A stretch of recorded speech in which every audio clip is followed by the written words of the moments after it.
Community Safety. A very warm welcome to this meeting of the Standing Committee on Community Safety in the Western Cape Provincial Parliament, where we are going to be discussing the Western Cape Appropriation Bill 2023 for the Department of Community Safety. It is just after 2 o'clock, so we are going to start.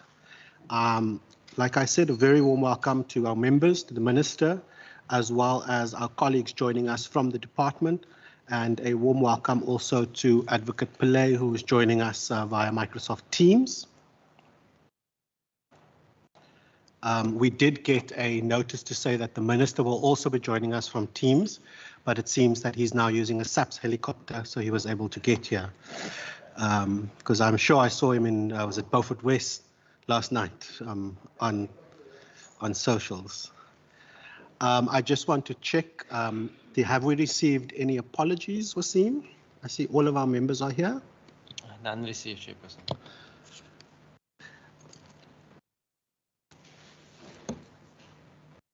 And I also just want to check if there are any registered alternates. We're all permanent members. 2, 3, 4, yeah. I think this is Member Kasim's first community safety meeting, is it? Second, okay. We always like having new blood in this committee. This is the most exciting committee in the Provincial Parliament. It's a pity we're not in the Committee Room 2, because I was looking forward to the Minister also banging on the tables. But I'm sure we won't have a repeat of that.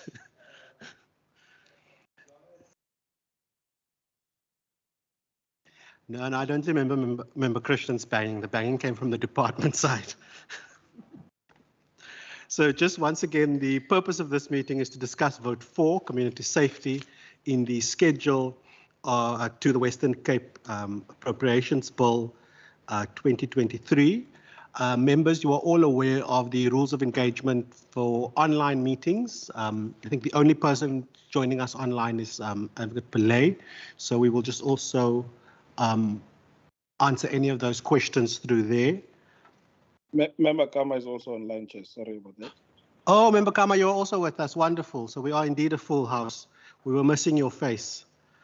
I also just want to remind members that this is a public hearing. So if there are any members of the public online, I don't see anybody present, you are also welcome to just indicate to us whether you have any questions on the budget document, and the budget can be found on the Provincial Parliament's website. I'm now going to give an opportunity for members to introduce themselves, and then we'll hand over to the department to introduce themselves. Once again, I'm Gillian Bosman, and I'm being ably assisted by our procedural officer, Mr. Wasim Matthews. Members? Afternoon, Deirdre Bartman. Good afternoon, Phil Christians. Good afternoon, Chair. Gerrit Pretorius, member of the committee. Aisha Kasim. Good afternoon, Chairperson and MEC and team. Member Rachel van Vogel. Good afternoon to everyone. My name is Ayala Barnes. Good afternoon, everyone. My name is Mesuli Kama.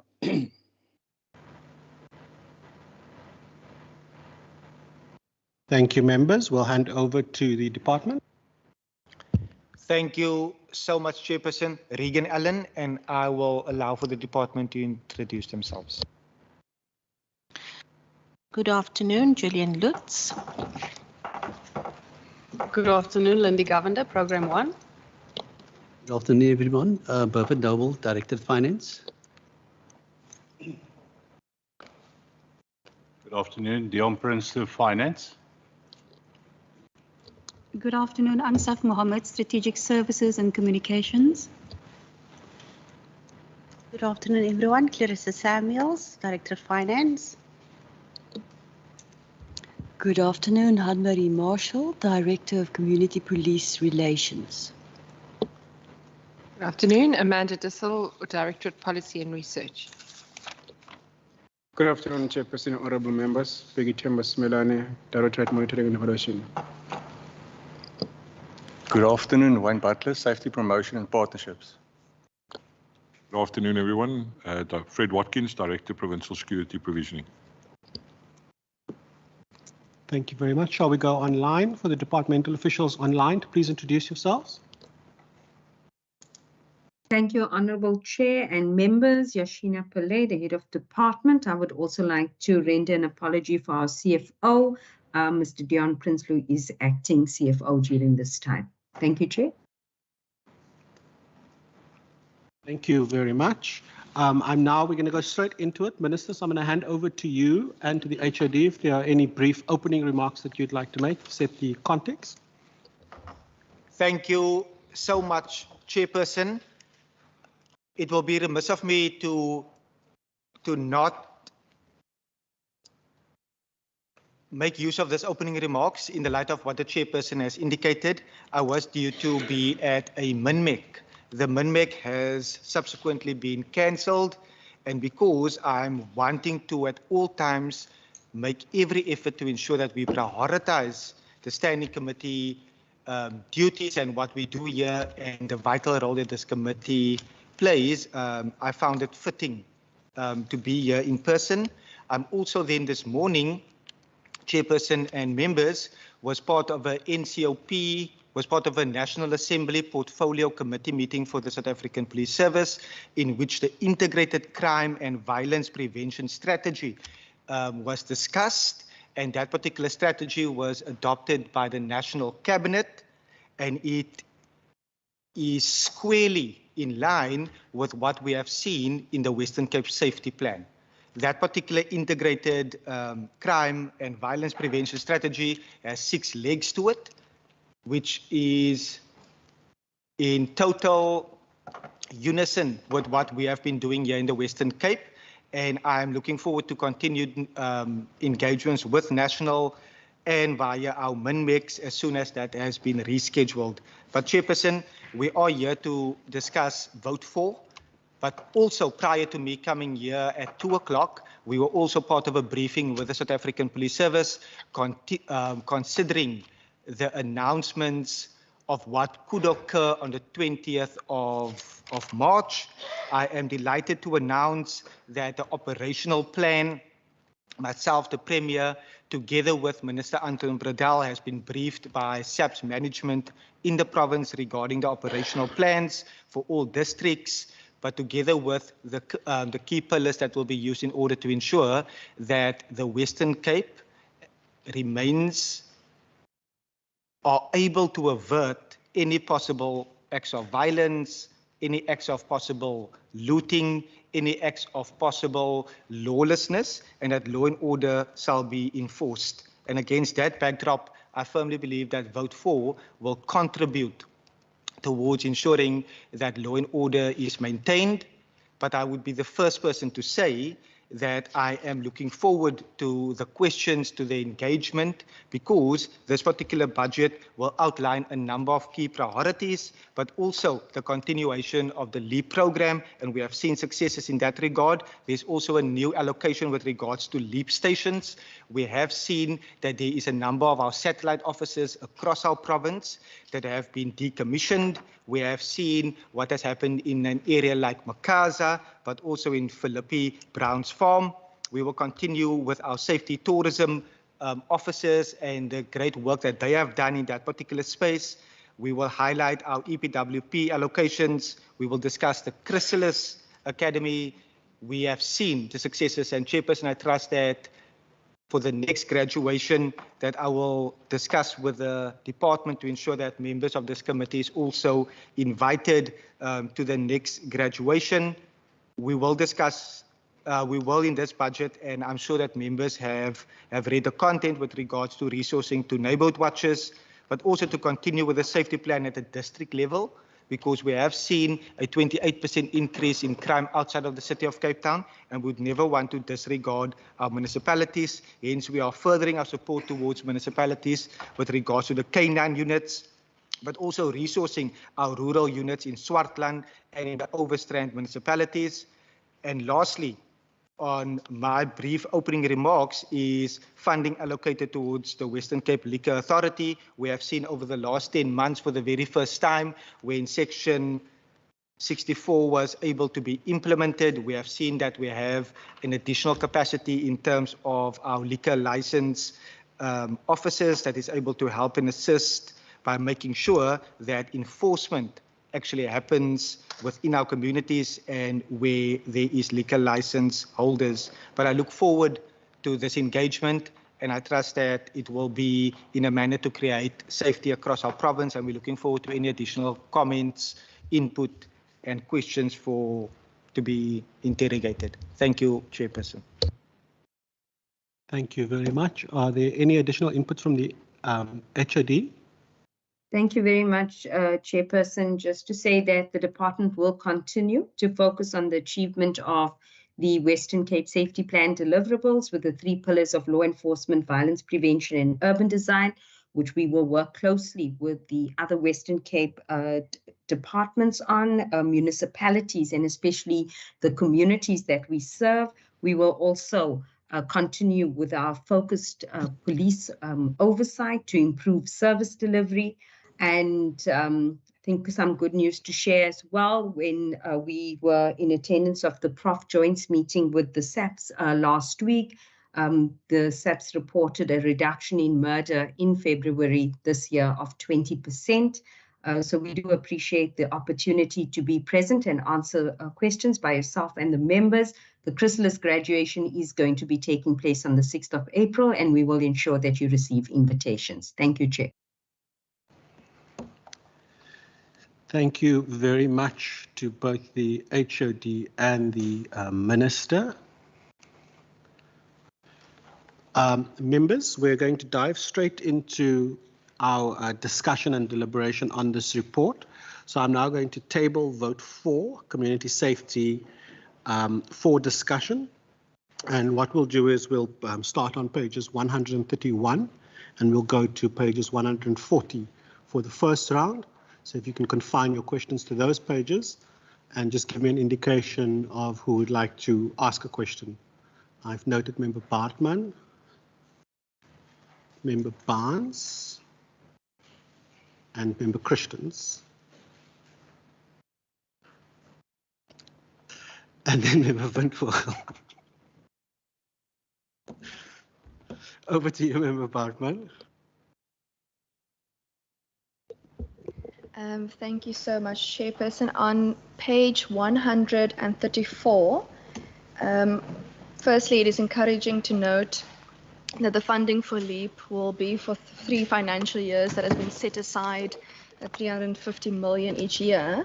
I just want to find out what will the category of expenditure be for the full 1 billion over the MTIF, because it seems that's quite scattered across the financials when you get to that. And then my second question on page 137, I just want to find out how many Chrysalis graduates are being planned for this current financial year and what that compares to the last financial year. Thank you, Chair. Thank you, Chairperson. My first question will be on page 131 under the core functions and main services, where it states that the department is mandated by Section 206 of the Constitution of the Republic of South Africa to Act 108, the Constitution, to exercise its oversight. My question is, how is the department exercising its oversight over the municipal police, and what are the details of all oversights that have been conducted over municipalities, and can we get reports of them? Is the Ombudsman now given powers to investigate municipal police and law enforcement officers as well? That's my first question. My second question, Chair, is on page 134 under number 2, review of current financial year 2022-2023, where it states the PNP remains one of the departmental strategic vehicles through which community voice is factored. Chair, whereas the objectives of the PNP includes influencing of policy decisions through making recommendations to decision makers, a disturbing trend has been noted where the DA uses PNPs to undermine and attack national government for deployment of police resources, which is a very wrong and untoward conduct. It must come to an end. I want to check Chair, how is the department and provincial government using this budget to respond to other findings of PNP's findings like increasing of GBV, femicide, gang violence, and the rising murder, substance and drug dealings, which were identified as crime generators? Secondly, how is the whole of society and whole of government approaches used to accelerate implementation of recommendations of PNPs to address environmental design and layout of some areas that have poor access and poor road conditions and insufficient lighting and ensure CCTV hotspots, and how does this budget respond to these needs? Chair, my last question on page 137,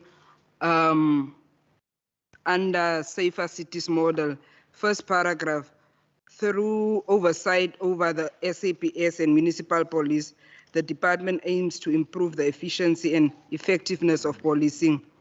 My question, Chair, is what percentage of the department's budget is spent on police oversight to reduce crime and violence? If I can just take one last one, Chair, on page 135 under Safer City Models, paragraph 6. In line with intergovernmental relations, the Joint District and Metro Approach GDMA and the Departmental Municipal Strategy. My question, Chair, is in line with the IRG, what progress has been made with regards to implement the Safer Cities model in the province? And can we get updates for each municipalities? Thank you, Chair. Thank you, Chairperson. Just one question from the Minister's remarks. Seeing that the Minister mentioned the 20th of March, the lockdown. I see there's quite a bit of media about that, but there's a lot of uncertainty, you know. And I know the Minister was out there on the media and so on.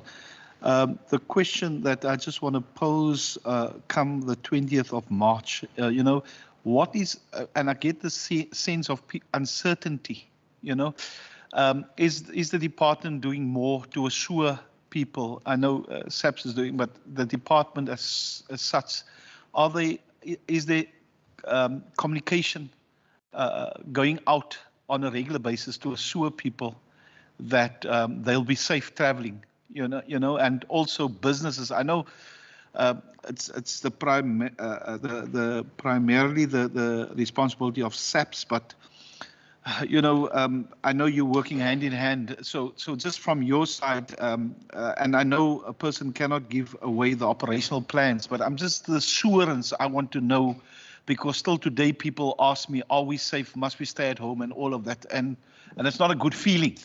So maybe, Minister, is there a regular communication going out to assure the citizens of the Western Cape that they are safe? Just on that. And then I was fortunate enough to, myself and Member Kama, to be at the Chrysalis Academy, you know, the graduation. It was my second time. And it's a very, very good program rolling out, Chair. And we almost ask, you know, it's so small compared to the need. And the question I asked then and I'm asking now is, can it be rolled out to district level, or what is the thinking to take it forward? Because it's a program that really changes the life of our youngsters that went rogue, but now they actually have a meaningful role in society. It turns it around. So the question is this, you know, what is the thinking going forward with the limited budget that you have? Thank you, Chair. Thank you very much, members. With your indulgence, what we'll do is we'll hand over those three, and then we'll come back starting with Member Baan, Member Windvogel, Member Kama, and Member Kasim. So, Minister, we'll hand over to you and the department to answer that round, and then we'll do the next round. Thank you so much, Chairperson. I will then commence answering the questions from Member Christians, moving backward. Member Christians, thank you so much. I think we have seen, against the backdrop of what has happened in the areas, in the provinces of KZN and of Gauteng. Firstly, we would never want that to happen in our particular province. Myself, the Premier, Minister Anton Bredell, together with SAP's management, were in discussions less than an hour ago with regards to the operational plan. I feel deeply satisfied that that particular operational plan will be able to ensure that there is law and order.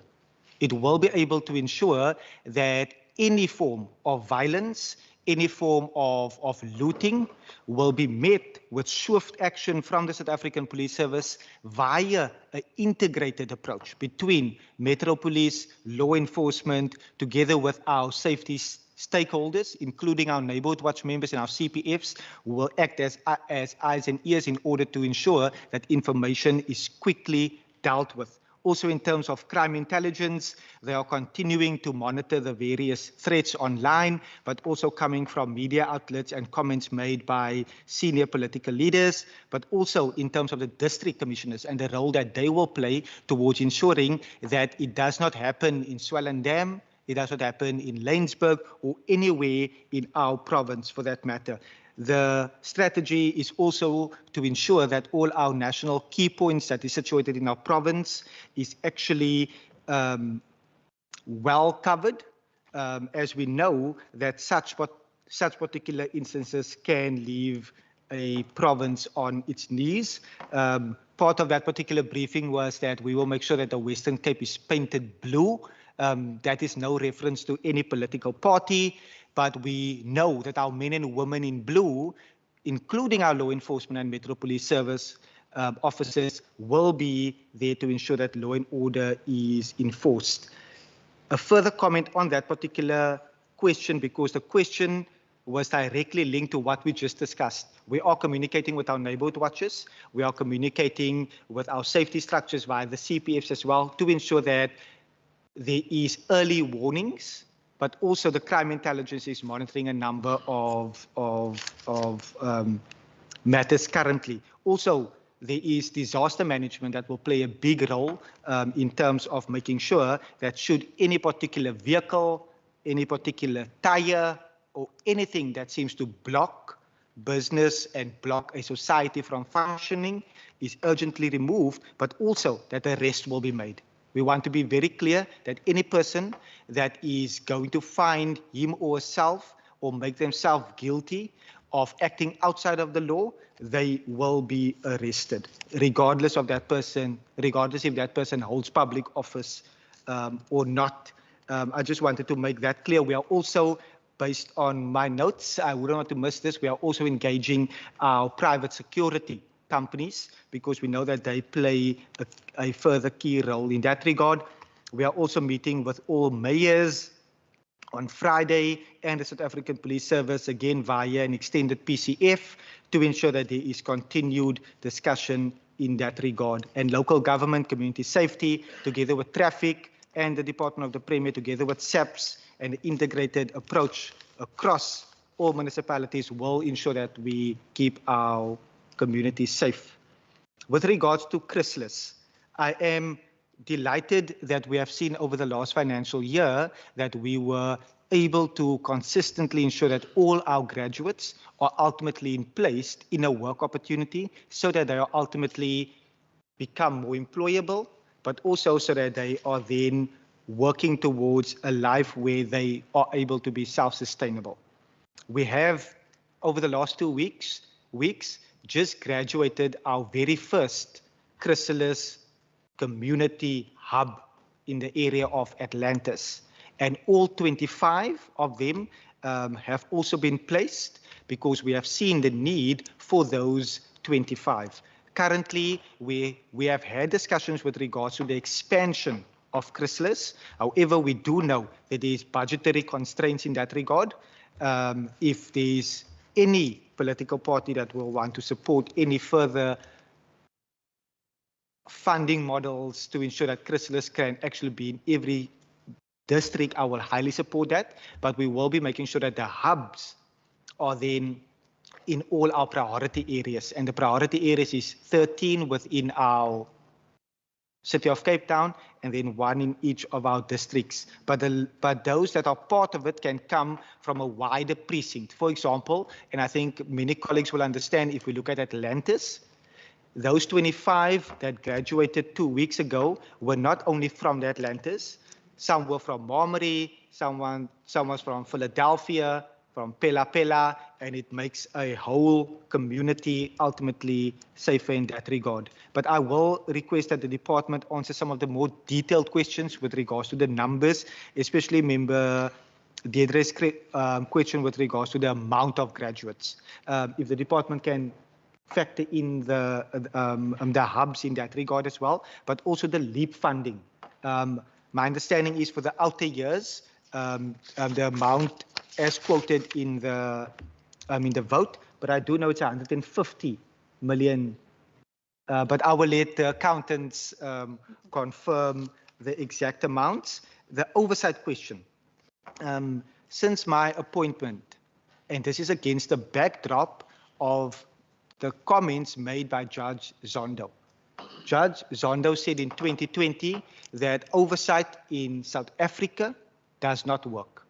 Oversight in South Africa has failed, and Parliament, National Parliament, by extension, has failed in oversight as a result of state capture. Those are exact comments out of the Zondo Commission. Since my appointment, I've made it very clear to the department. I'm not sure if all of them still like me for hammering this particular point, but we have put measures in place to ensure that our oversight lead to better service delivery. We are wanting to strengthen the hand of the South African Police Service and not tear down the SAPs, not attack the SAPs. We are fighting for those dedicated officers that are doing the job of 3 or 4 or 5 people.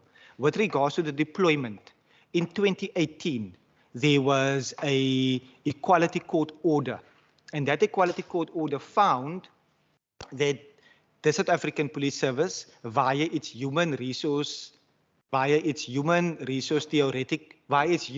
theoretical use resource requirement, found that SAPs discriminated against poorer areas. That case is still ongoing. Let me say this. I have in my agenda, since December up until now, have had an engagement with the South African Police Service with regards to the theoretical human resource requirement. And that meeting has been postponed for the last 3 months. I'm keen to have that meeting because it will ultimately speak directly to what we are highlighting in our policing needs and priorities in terms of skewed allocations.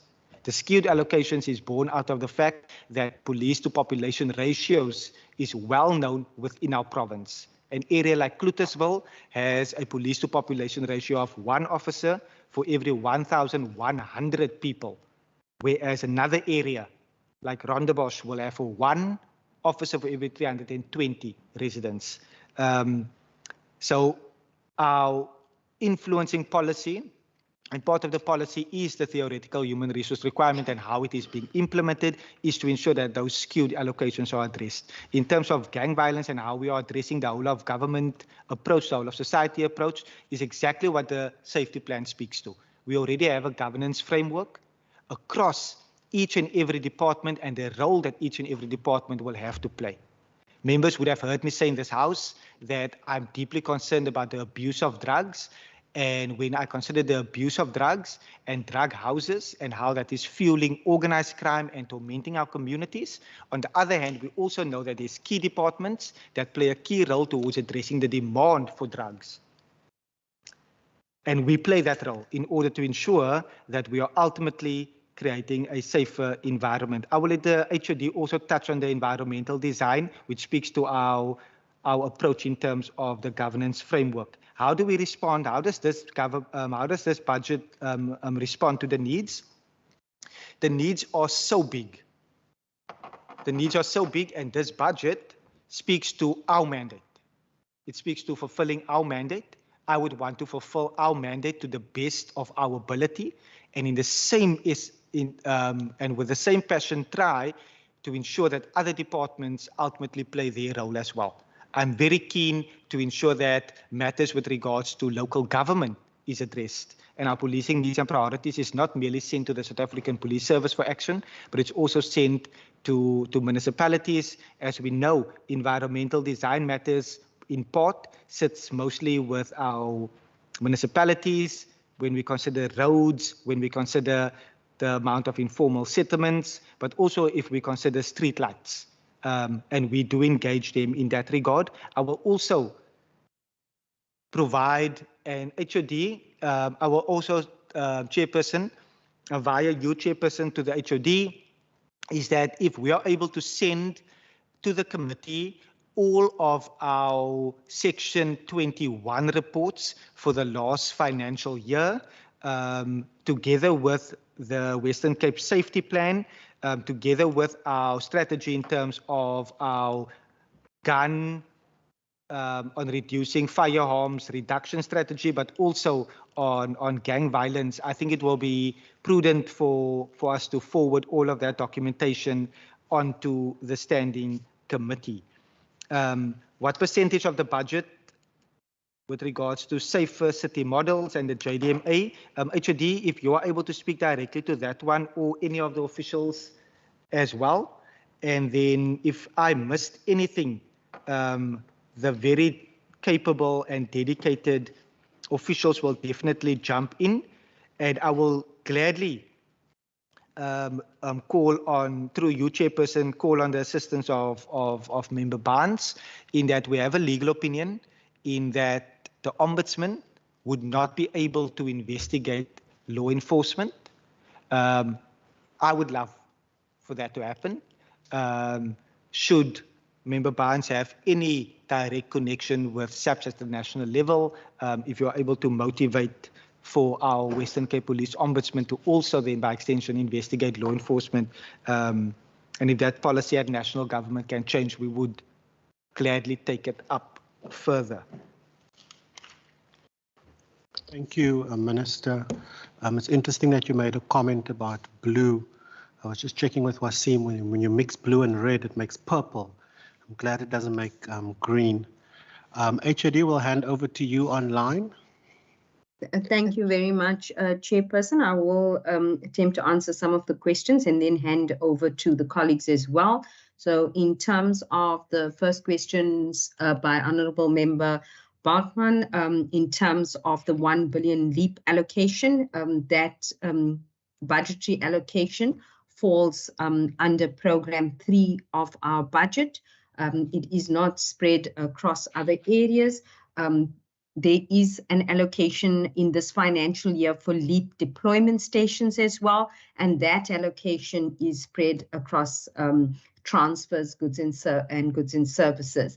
In terms of the number of chrysalis graduates, our target for this financial year is 690.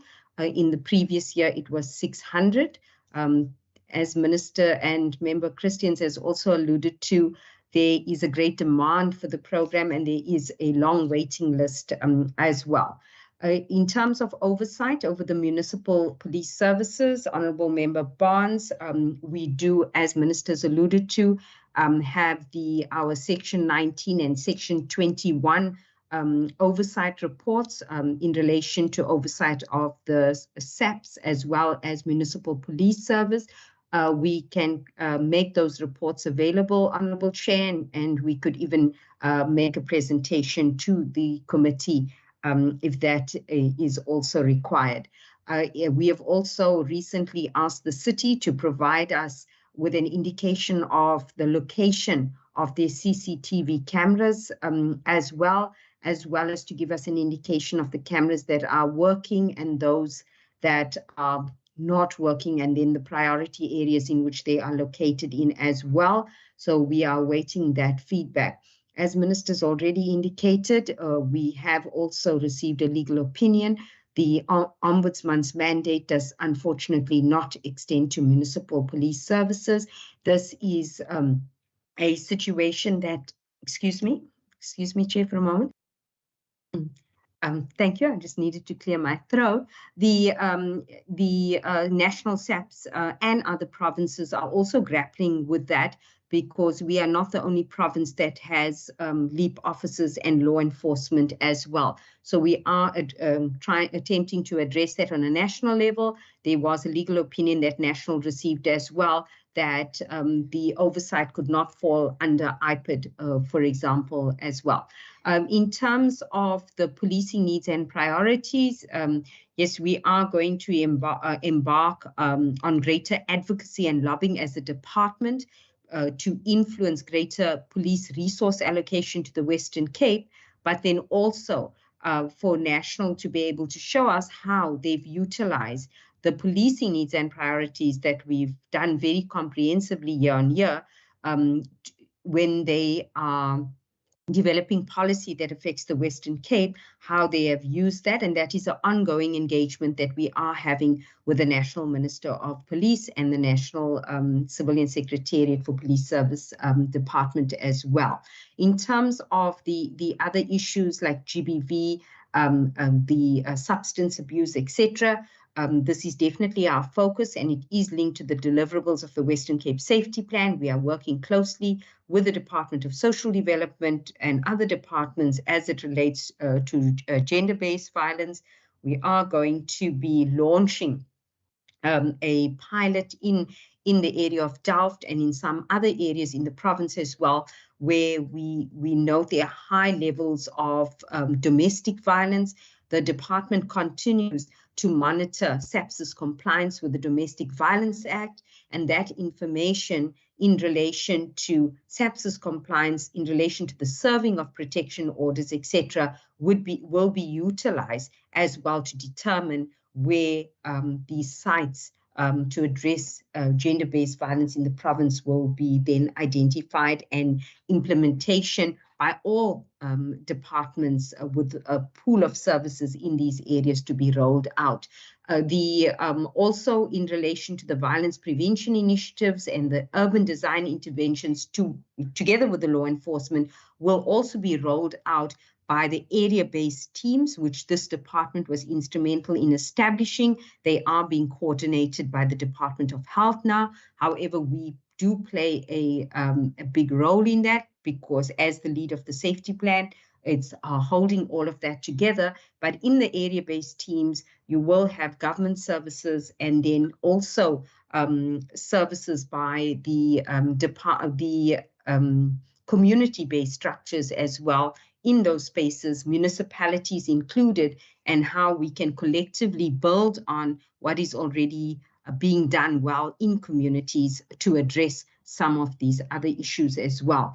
In terms of the budget, police oversight budget, it is 70% of our budget. In relation to the safer cities, that is led by in the city of Cape Town, by the city of Cape Town, and then the SAPs, but we do play a role in leading some of those committees as well. We will be able to provide an update in writing to the committee as well. In terms of I think I've covered most of it. I'm going to ask the other colleagues if they would like to come in. I think Honourable Member Christians, we would also like to see the Chrysalis Academy replicated throughout the province as well. We are looking towards having a feasibility study done. We have requested for funding to have a feasibility study done so that the academy can be replicated. However, because it is quite an expensive program to run, we have started community-based Chrysalis programs. As Minister has indicated, we had our pilot program in Atlantis. The students graduated on the 4th of March. We have now placed them in work opportunities. They will also be accredited youth development officers after the completion of the training, and that is going to be the way to go to actually take the Chrysalis program to communities in need. The Chrysalis program is also aligned to the safety plan. It's aligned to the priority areas, which are the murder stations in the province. So we're looking towards rolling that out in Kraaifontein, Delft, Mfuleni, etc. going forward. Honorable Chair, if you would allow me to hand over to the team members if I have failed to answer some of the questions. Thank you. Thank you very much, HOD. May I get an indication if there are any colleagues that would like to pick up any of the answers if you feel that the Minister and the HOD did not do justice to your hard work?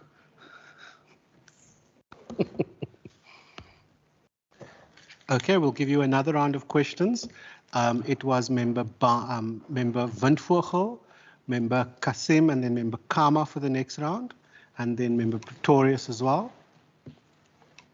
Thank you, Chairperson. Chairperson, my question is on page 135, the second paragraph. So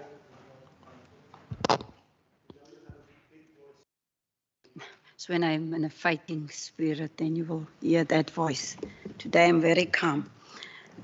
Chair, my question is on page 135, second paragraph, under the court watching brief. I just want to know from the department, what is the budget allocation for the program this year? And what is the number of vacancies that exist in the program? And what is the number of staff deployed to monitor GBV cases?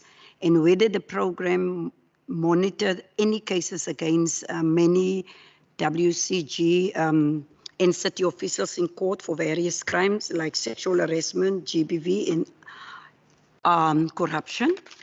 Then secondly, Chair, under rural safety, page 137, the fourth paragraph, what are the details of the province rural safety strategy, and what is the percentage of this department's budget that will be spent on rural safety? Then, given the gradual increase of violence, I think the Minister touched, of the MEC touched on that. Violence, crime and murder in police boundaries outside the metro. What is the plan to increase the budget allocation and deployment of LEAP officers to rural municipalities? Then lastly, Chair, under gender-based violence, how does also on page 137, paragraph 7, how does this budget respond to this increase on violence against women and children, and what is the total allocation to combat GBV for the year? And does the safety plan have a detailed plan to tackle the skirts of GBV and femicide, kidnapping and children murders in the province? And lastly, what is the numbers of vacancies? Also on page 137, the last sentence. What is the number of vacancies and how long have they been vacant? And what plans are in place to fill them? Thank you so much, Chair.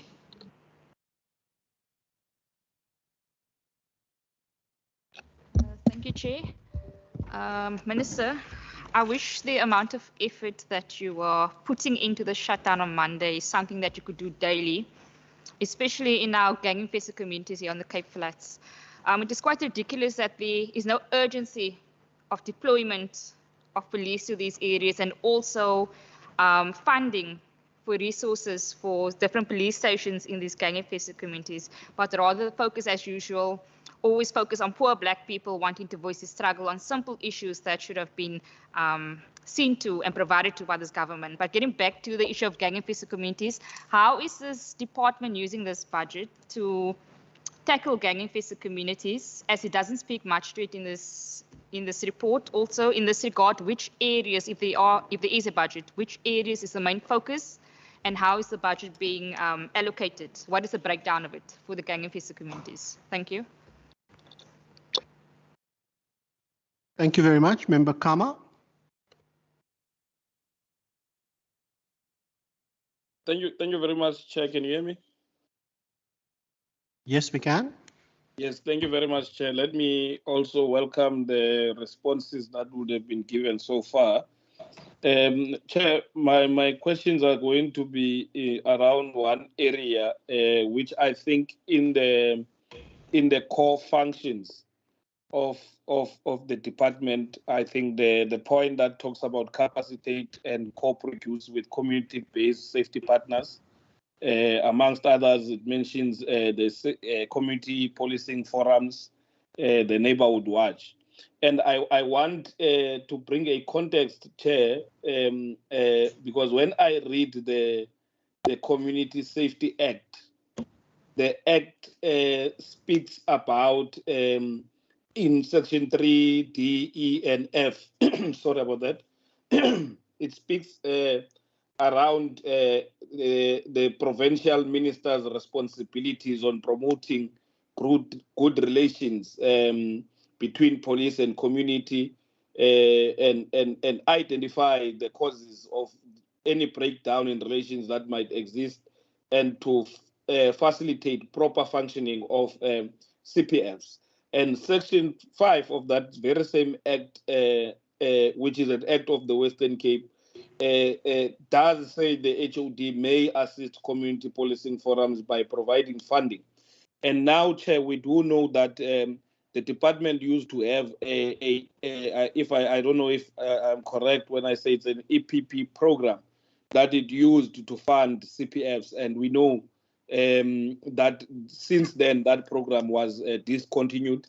Now we want to understand, Chair, how is the department now funding CPFs? What model is used? Because I think this EPP, the department I remember used to celebrate it as one of the mechanisms that show accountability that is used to fund CPFs. So I want to understand as to what model is being used now to fund CPFs, because we do know that 73 CPFs have been funded in the 2022-23 financial year to the tune of 600,000, while 99 CPFs were funded to the tune of 495,000, which is less in the financial year before that, which is 2021-2022. Now we want to understand how is the department ensuring that there is an accountable way and a fair way of distributing resources to the various CPFs. And in that, can we get an understanding of whether all CPFs that exist in the areas that are called the priority areas have been funded? And in that, we get a list later as a committee of all the funded CPFs and the amounts involved, Chair. And also what I want to know is that through this budget, what resources, funding or training will the department be providing to CPFs, and to what amount specifically? Because we see in page 134 that there is a funding to professionalize neighborhood watches to the tune of 6 million rand in this financial year. And we want to understand as to what amount is there to fund the CPFs, which are most importantly also cited in the Community Safety Act, and understanding the bigger role that CPFs play as a body founded as per the SAPS Act and the Western Cape Community Safety Act. Thank you very much, Chair. Thank you very much, Member Kama. Member Pretorius, over to you. Thank you, Speaker.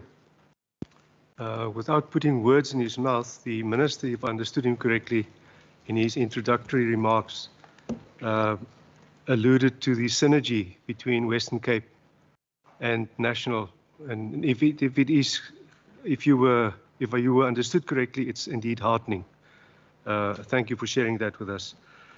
Speaker, some of the matters I wish to address have been actually overtaken by responses by the HOD and questions asked by the other matters. So I'm going to try and turn my questions around. As far as the support for municipalities are concerned, and also with the development of the integrated safety strategies, as I said, I have to turn my question around now. I need to know how ready are municipalities for this intervention, and has it been taking place up to date, and what are the outcomes, what are the results, and does it include the existing rural safety structures, and does it include the CPFs? There's a private organization which I'm not going to mention the name of, which is actually quite active in rural safety structures, as you know. Secondly, and I'm treading on difficult ground now, or dangerous ground, I should say. Minister, on a recent oversight visit to the Little Karoo, to Kannaland actually, Klein Karoo, we had a great briefing by the police stations of Carlitsdorp and Ladysmith. It was clear that the majority of those police officers in attendance were actually well on in age, and I say that respectfully. My question is, and you also referred to the skilled allocations. The question is, Minister, is there succession planning within the province?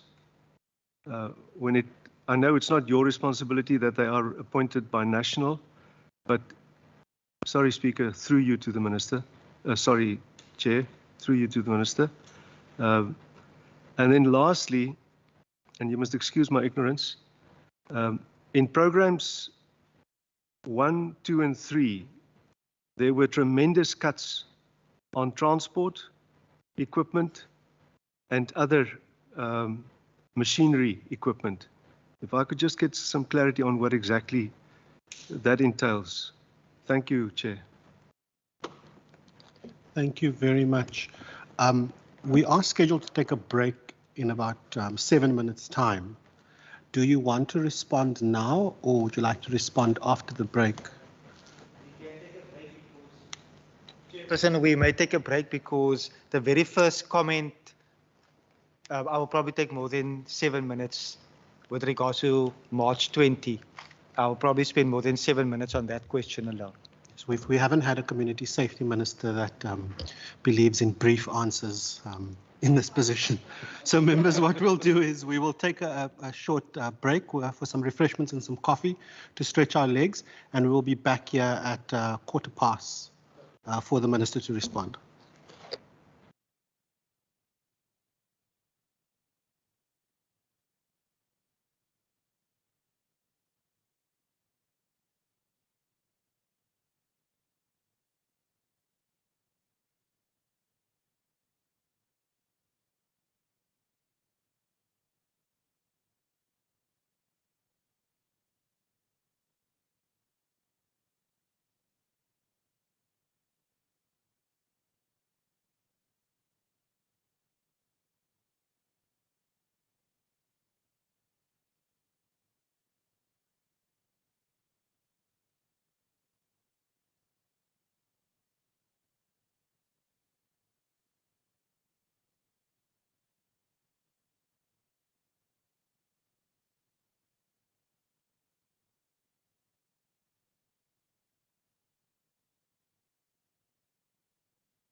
Welcome back, members. We are going to dive right in where we left off. I'm now going to hand over to the Minister and the Department for the responses to that round of questions. Thank you so much, Chairperson. We will kick off directly where we left off earlier on. In terms of the court watching brief, I will bring in the department to answer the specific questions in that regard. But again, via you, Chairperson, I will request that the HOD make sure that we provide the department with the relevant quarterly updates in terms of our court watching brief. I would also want to place on record that our court watching brief unit, via communication from national government, has been an instruction to other provinces as well to adopt the court watching brief, because national government has seen the successes in that regard, and that particular letter was actually signed off by the National Minister of Police to encourage other departments across our country in other provinces to actually also adopt a model of the court watching brief program that we have. On the rural safety, I will allow those specific questions to be answered by the HOD and relevant officials. But to latch onto the one question or the one remark, in that we have highlighted our priority areas. Those priority areas is directly linked to the crime stats. So we have seen our crime hotspots. It's often called as a priority area, a hotspot. It could even be called, as one member referred to it, as a gang-infested area. And our LEAP officers is directly in that particular area to add additional resources and extra boots on the ground. But the specific questions I will allow the department to answer in that regard, because we do have the breakdown in terms of the LEAP deployment in each and every gang-infested area or priority area, as I prefer to call it, but also in terms of the remark based on the march. It is always saddening on the one hand when resources are needed to be taken from other areas in order to be deployed somewhere else, considering that the need across our province is so big. For example, this march, or the intended march, or the intended so-called shutdown, will ultimately starve the South African Police Service of resources that is already limited. Resources that is already limited, resources that the South African Police Service themselves have equally highlighted as being very limited, and to now have that integrated approach will starve other particular areas, which could then see violence and activities increase because of a march to shut down and to bring our economy to a standstill, when we should actually be getting our economy to grow, when we should get jobs and those in the business sector to actually make money, when they are already affected by the effects of load shedding, coupled by other factors as well. I will also then, in terms of the department, to answer the question with regards to the CPF. And Chairperson, through you, I'm going to take the liberty of providing a context to which I would want the department to answer that one particular question. So through you, Chairperson, to the HOD. HOD, are we able to answer that particular question with regards to CPF funding and the link made to previous years and how funding was allocated via the program where CPFs undertook certain tasks and certain responsibilities? Are you also then able to actually take the committee into confidence by stating very clearly what transpired during that time and how we had to make sure that matters that arose during that time could never happen again? I'm saying that very diplomatically, or I'm trying to, because if I must answer that politically, it might just ruin some existing relationships, because it is one of the matters that I find extremely perturbed. And part of the reason was, and I already started now, part of the reason was that many of the undertakings by CPFs in our province was ultimately then conducted by SAPs themselves.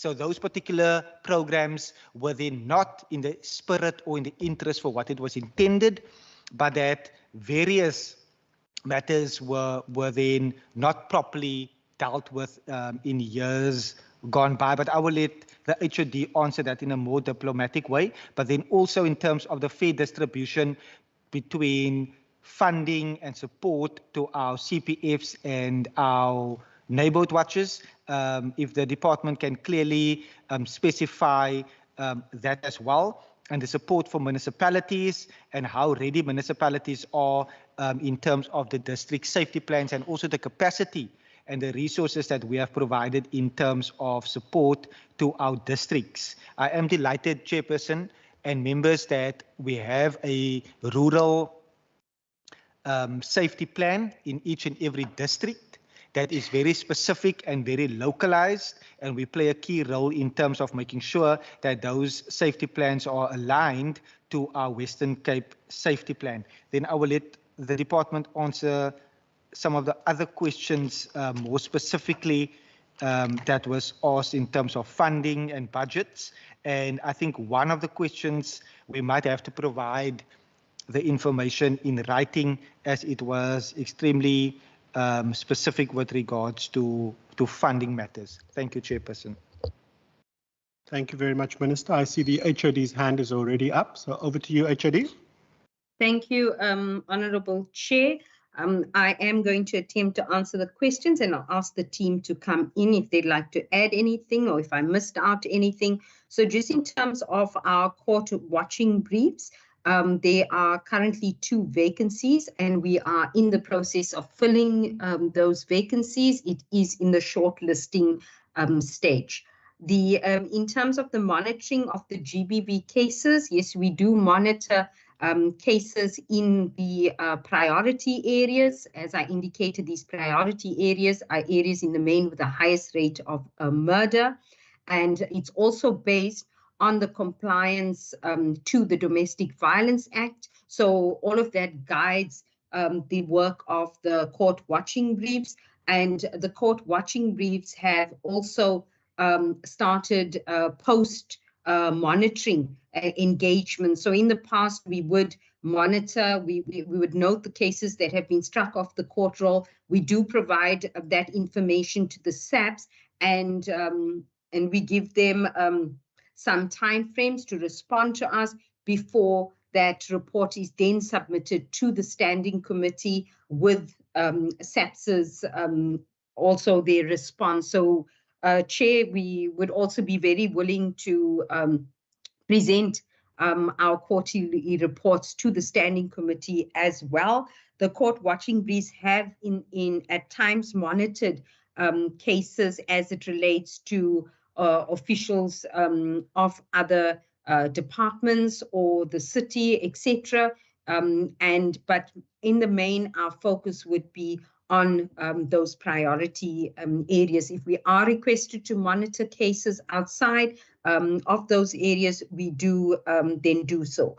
In terms of the rural safety strategy, it is 26 million of our budget, and in the main, it is for the interventions which include, amongst others, the K9 units that we've supported in the city of Cape Town, but then also in the rural areas, Swartland, the Overstrand, and more recently the Mossel Bay.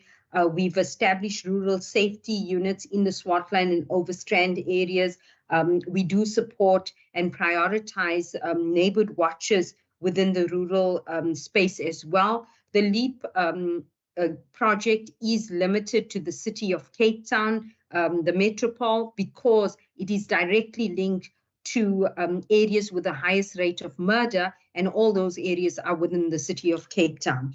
However, that being said, the rural safety units are law enforcement units that we have piloted in the other areas as well to support the other municipalities. We work in partnership with the municipalities, so they are very eager to take on these additional capabilities, because at times their law enforcement personnel is at a very low number, but we work with them. So it is a partnership. It's not just funding them, but we guide and support throughout the process as well.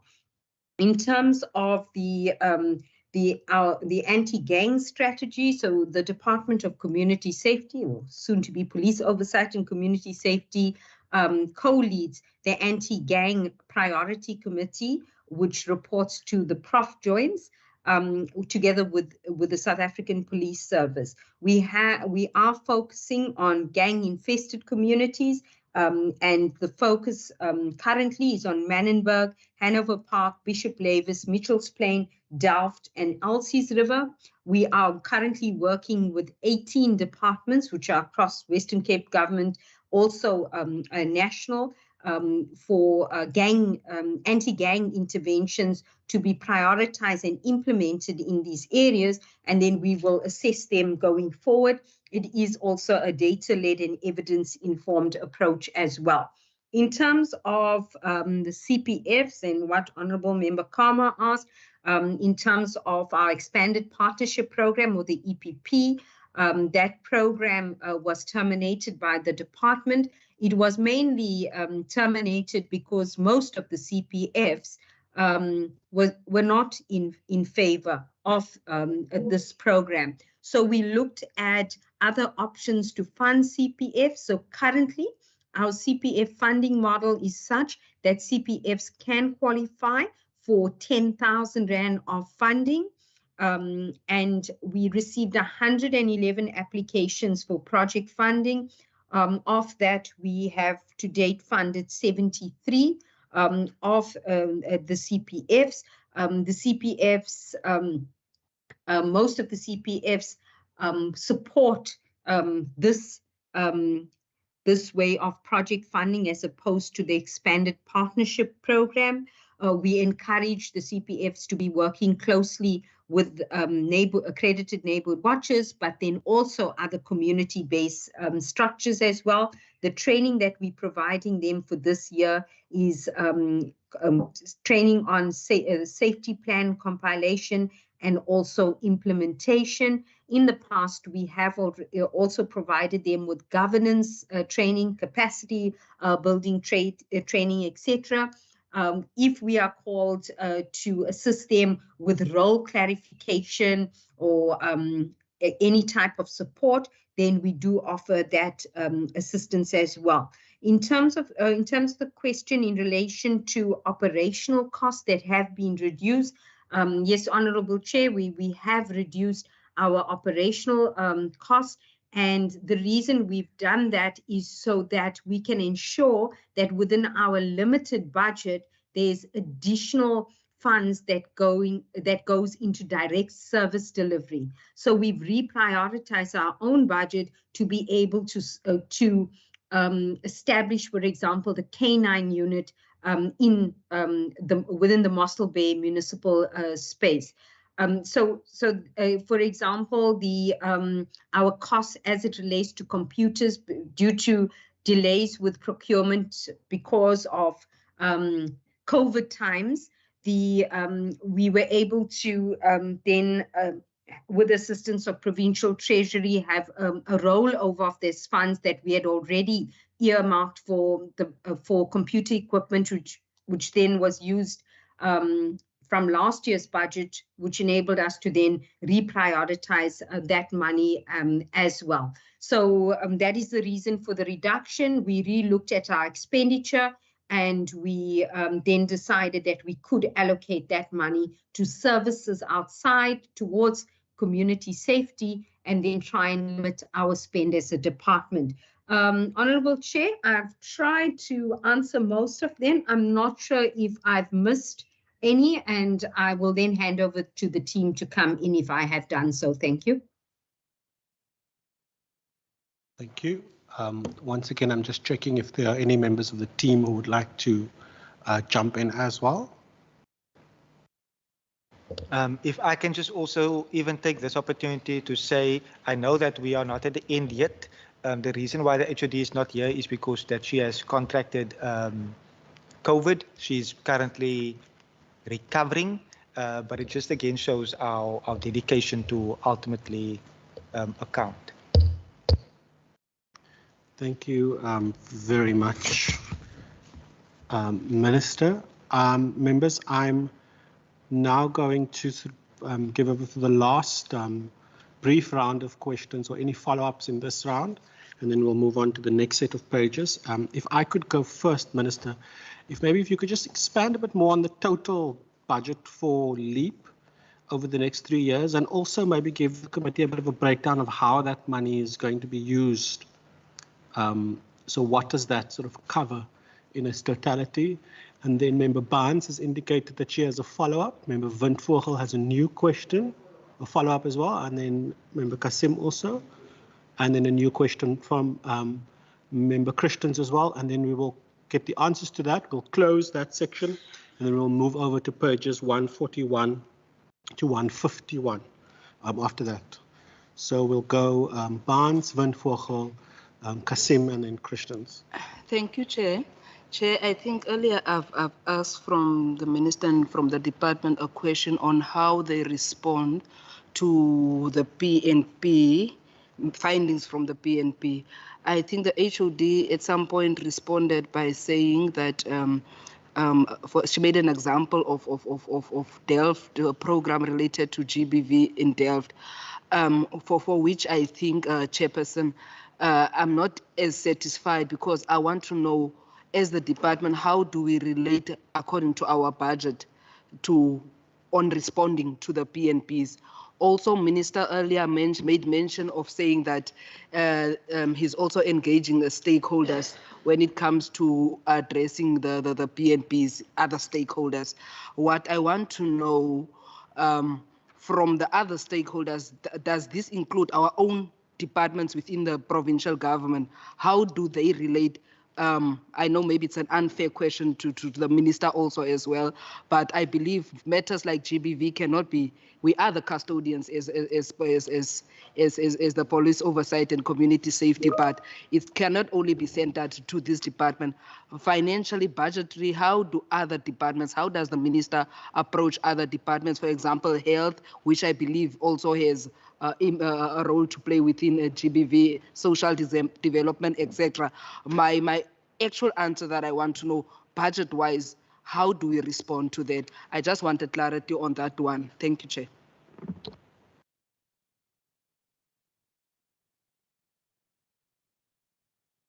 Thank you, Chairperson. Chairperson, I'm actually disappointed in the department and the minister if it comes to my questions on gender-based violence. No one of them touched on the issue, and it's a burning issue in South Africa. So I'm really disappointed in the department.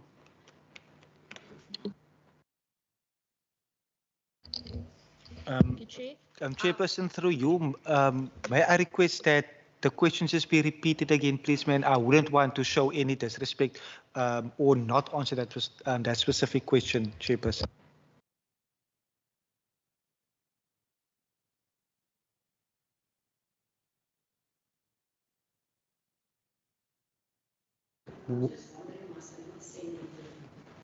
Do you want to?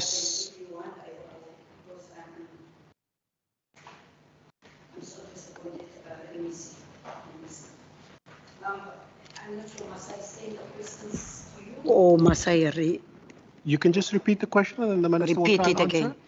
But nevertheless, Chair, my question was on page 137, paragraph 7, gender-based violence. I wanted to know from the department, how does this budget respond to the increase on violence against women and children, and what is the total allocation to combat GBV for the year? And does the safety plan have a detailed plan to tackle the skirts of GBV and femicide, kidnapping and children murders in the province? And lastly, what is the number of vacancy? I think someone touched, I'm not sure, was it the Minister of the HOD in terms of the vacancy rate? Yeah.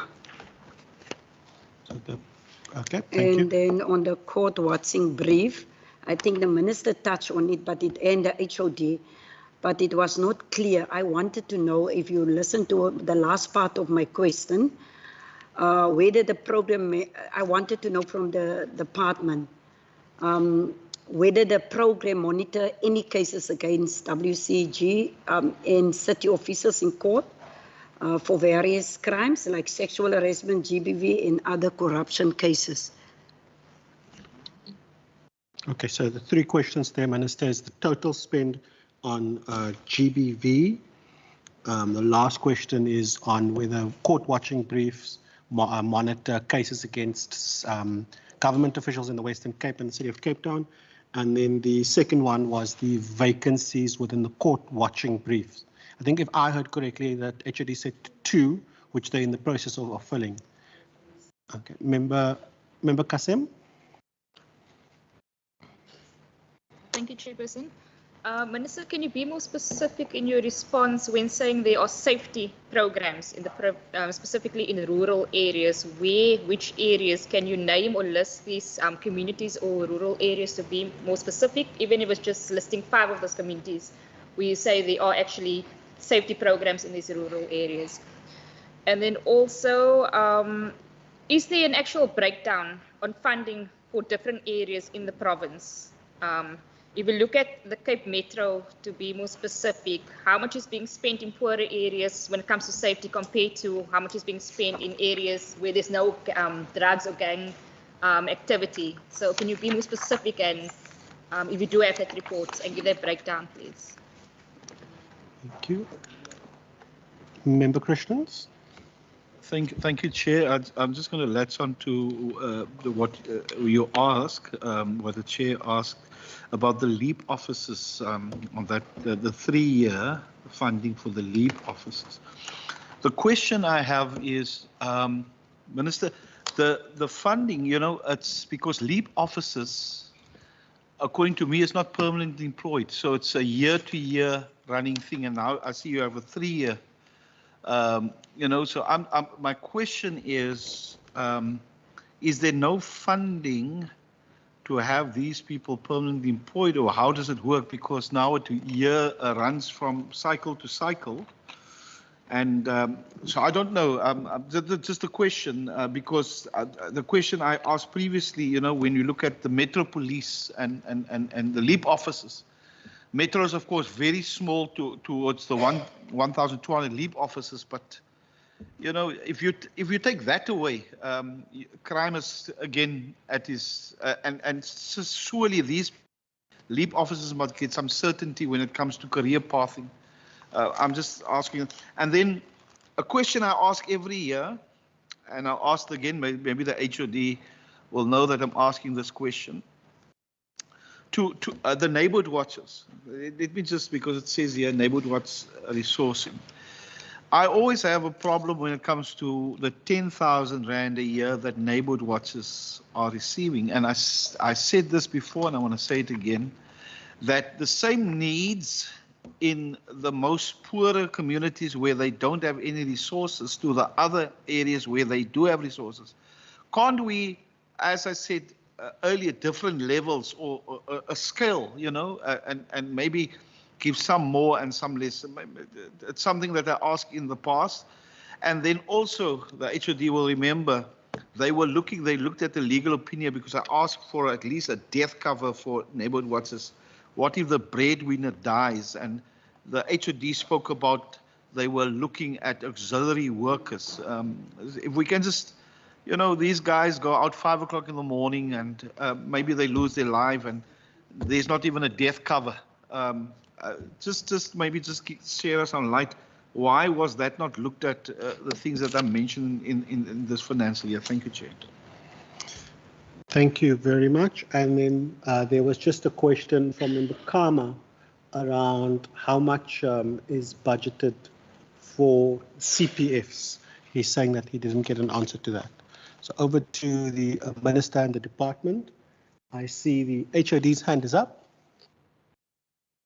So HOD, Okay. Minister says you can kick us off. Must I do so? Okay, thank you, Chair. Just in terms of the LEAP budget, so the budget is 350 million for the 3 years. In terms of the safety plan, the original budget allocation was the 1 billion over the MTEF. 75% of the funding is provided for by the province, and then the city does contribute 25% as well. And as I indicated, the safety plan's objective is to halve the murder rate by 50%, and all the murder stations or the areas with the highest rate of murder in the Western Cape are within the city of Cape Town's metropole. In terms, I will also attempt to answer in terms of the policing needs and priorities. So the policing needs and priorities, as part of our oversight mandate, we conclude the policing needs and priorities process. We then submit our report to other departments as well. But when we have our engagements at municipal level, we also invite other departments to participate. So there are breakaway groups, and there's an action plan that is developed with other departments' involvement as well, where commitments are made during those engagements. We are in the process of finalizing all our policing needs and priority reports for the engagements that we conducted, and we will share that with the standing committee as well. In terms of the gender-based violence question, yes, we do acknowledge that gender-based violence is a scourge that we are facing as a province, but also nationally. Our mandate, however, is linked to oversight. We do not have a direct GBV mandate, as would be, for example, the Department of Social Development. However, the gender-based violence does inform our oversight. So in terms of our police inspections, compliance to the Domestic Violence Act, assessment of the victim-friendly rooms, etc., that is our role as a department, and then we use that information to guide the interventions of other departments. We will use it to guide the interventions that the area-based teams are rolling out, etc. And then obviously we monitor the SAPS's compliance to the Domestic Violence Act, the serving of the protection orders, etc. However, that being said, should we encounter a matter that requires our intervention, for example, at times we would refer matters to the court watching brief officials to say there is a member of the public is having a challenge with the protection order being served, or not getting the necessary support, or wanting to know how to proceed in terms of obtaining an interdict.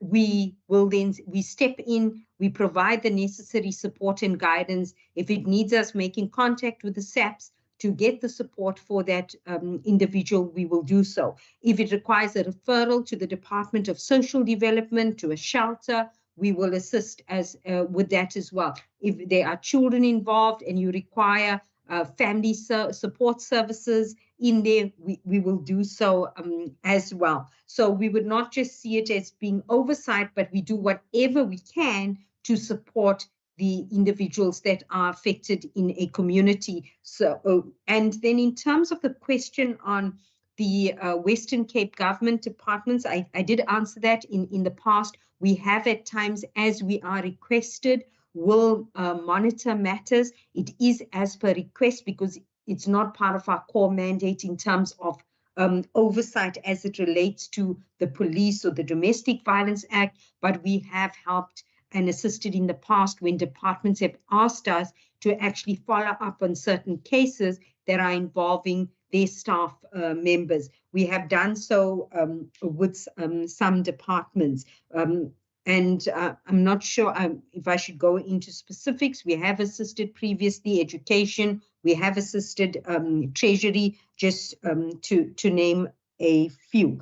In terms of we can provide the breakdown of funding and the support that we provide to the municipalities outside the city of Cape Town as well. We can provide details on all the neighborhood watches we've supported with funding, with training, the CPFs, the safety plans that we have funded, K9 units, the rural safety units, etc. If that breakdown is required, Honorable Chair, we can provide that to the committee as well to show you the allocations. Obviously, the bulk of our budget is in the main the LEAP funding, which has increased our budget because of that allocation to the murder stations. In terms of Honourable Member Christian's questions, yes, Honourable Member, I was expecting it when you said you've asked it before. So in terms of the LEAP officers, they are unfortunately on contract. We would like to have the LEAP budget form part of our baseline budget. We would also like it to be unearmarked if possible, so that as a department we can ensure that we utilize it effectively in those murder stations. But should there be a displacement of crime, we would be able to also be responsive to that. In terms of the LEAP officers and their career path, many of the LEAP officers, Honourable Member Christians, do get appointed into permanent law enforcement positions within the city of Cape Town. So we are also encouraging the city to take on our chrysalis graduates that are also are peace officers into the LEAP program. So that is also a career path for the chrysalis graduates as well. And ideally, those law enforcement officers would become trained Metro Police officers as well into the future. In terms of the stipend for the neighborhood watchers, it is, as you know, very difficult. If we had to pay all neighborhood watch members that are currently part of accredited neighborhood watchers, Honourable Member Christians, it would amount to approximately 816 million a year, which is more than our budget as a department. Definitely, we do acknowledge the need. We know, you know, the unemployment and the poverty that is out there, and we try our best to empower neighborhood watchers as much as possible with training. And then also to come back to the GBV question, we've also been piloting the training of neighborhood watch members to actually be of assistance should there be incidents of domestic violence in communities. We are providing them with training so that they could easily assist the community member that's been affected or the family to refer them to the services that they are able to immediately then have when there are incidents in the community. Honourable Chair, I hope I've done justice to some of the questions. I will then hand over to the Minister and the other colleagues. Thank you. Thank you so much, Chairperson. Before I jump in, is there any official that would like to give any comment at this stage? Chair, just in terms of the regional spin for the department is on page 165, ma'am. Thank you so much. And if I'm just able to rehash and re-echo the sentiments expressed by the MEC or the Provincial Minister for Finance in our province, in that it is ultimately a budget of 4.76 billion rand, which has been allocated to make sure that citizens are safe in their communities, and that is over a 3-year midterm expenditure framework in terms of her budget that was tabled here in this House. But Chairperson, I feel that the HOD has covered the questions adequately, and if I can just again stress that gender-based violence is a scourge that we are needing to get rid out of our communities. If we consider our role and the role that other departments are needing to play in that regard, the HOD already alluded to the fact that we monitor the implementation of the Domestic Violence Act. How that essentially works is that one particular station, and I was personally at the station, we saw a 51% rate of all protection orders that were served. When a protection order is not served, it leaves a victim or it leaves a survivor extremely vulnerable to that particular perpetrator redoing the crime or not feeling that the law is taking any action. That is a direct intervention where we are monitoring the implementation of the Domestic Violence Act. We have also made a number of recommendations, and part of those recommendations that were ultimately adopted was to ensure that a senior officer at station level is actually responsible from SAPS's side to ensure that the Domestic Violence Act is implemented. We have seen, sadly, members, we have seen that when there is, for example, in some precincts, a constable that is appointed to monitor the implementation of the Domestic Violence Act, we have not seen the actual successes that we would have seen. So at any brigadier station, we would at least now see a lieutenant colonel or colonel being responsible in that regard, so that the management at that particular station can be hands-on and that all protection orders can be served so that a survivor can ultimately have that extra support and make sure that if need is help, if any assistance is required. But the HOD covered on what we are doing in that particular space from our side. And also with regards to other stakeholders, I have earlier on in terms of my input is that on page 131, the department's main services are as follows. The lead delivery on the Western Cape Safety Plan.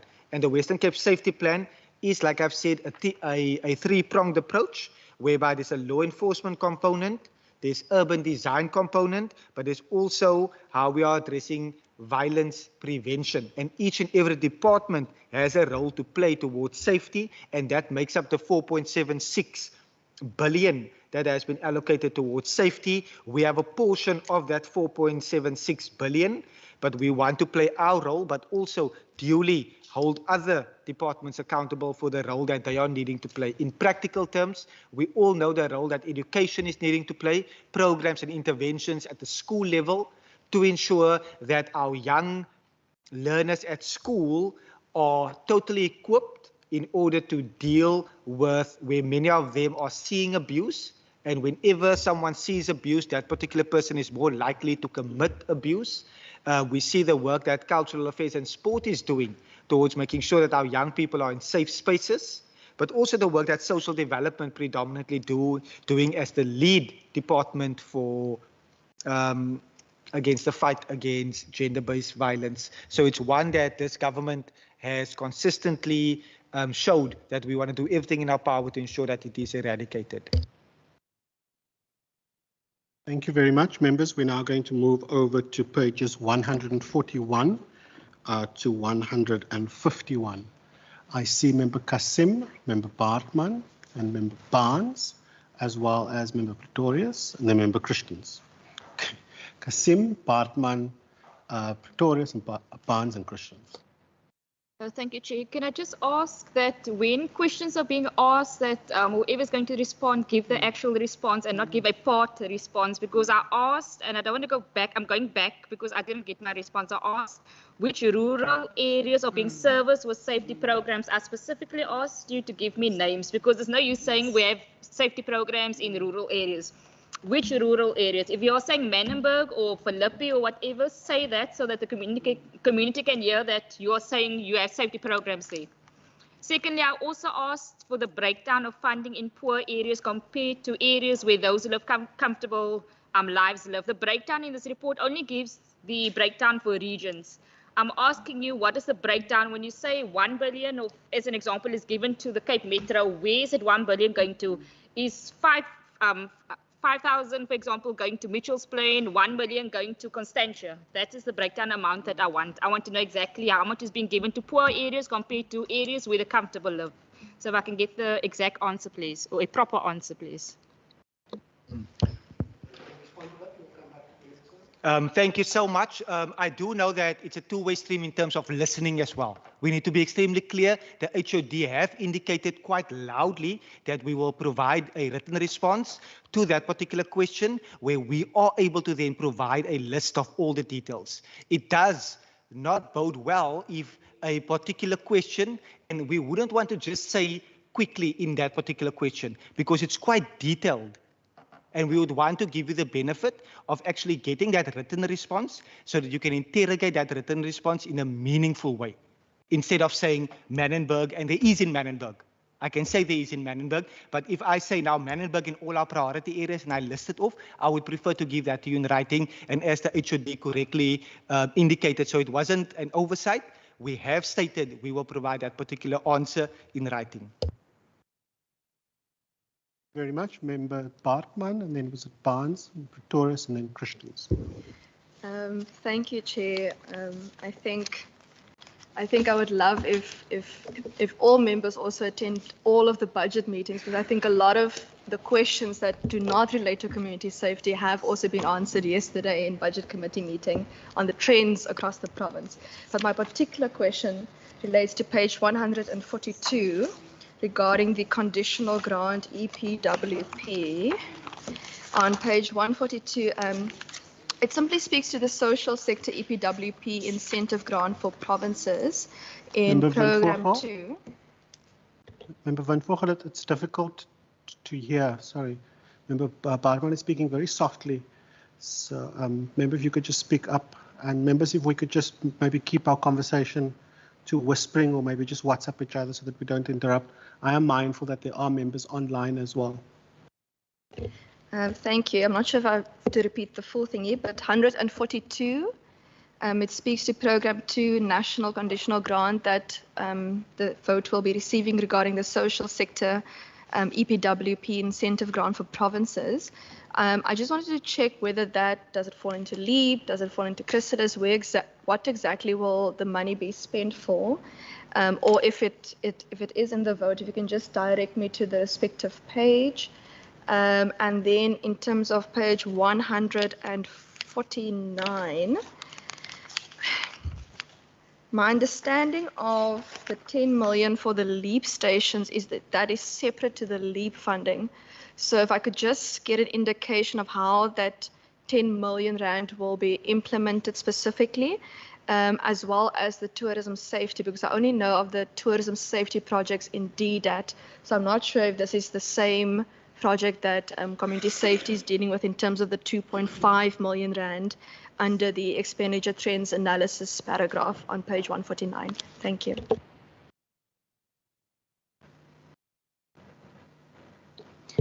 Thank you, Chair. Chair, I'm on page 143 under table 8.3, summary of departmental transfers under the Western Cape Liquor Authority. What I want to know, Chair, is that how is the Liquor Authority responding to the PNP's findings that substance abuse and drug dealing are crime generators? What are the plans to increase budgets for rehab centers and create alternatives for liquor? I understand that rehabs are under social development, of course, but they were identified from the PNPs. My second question, Chair, is on page 147 under the expenditure trends analysis. The program shows a decrease of 6.86% from 2022-23, revised estimate of 79 million. Now, Chair, what informs the shifting of social sector EPWP incentive grant to program 3, and what will be the use of it?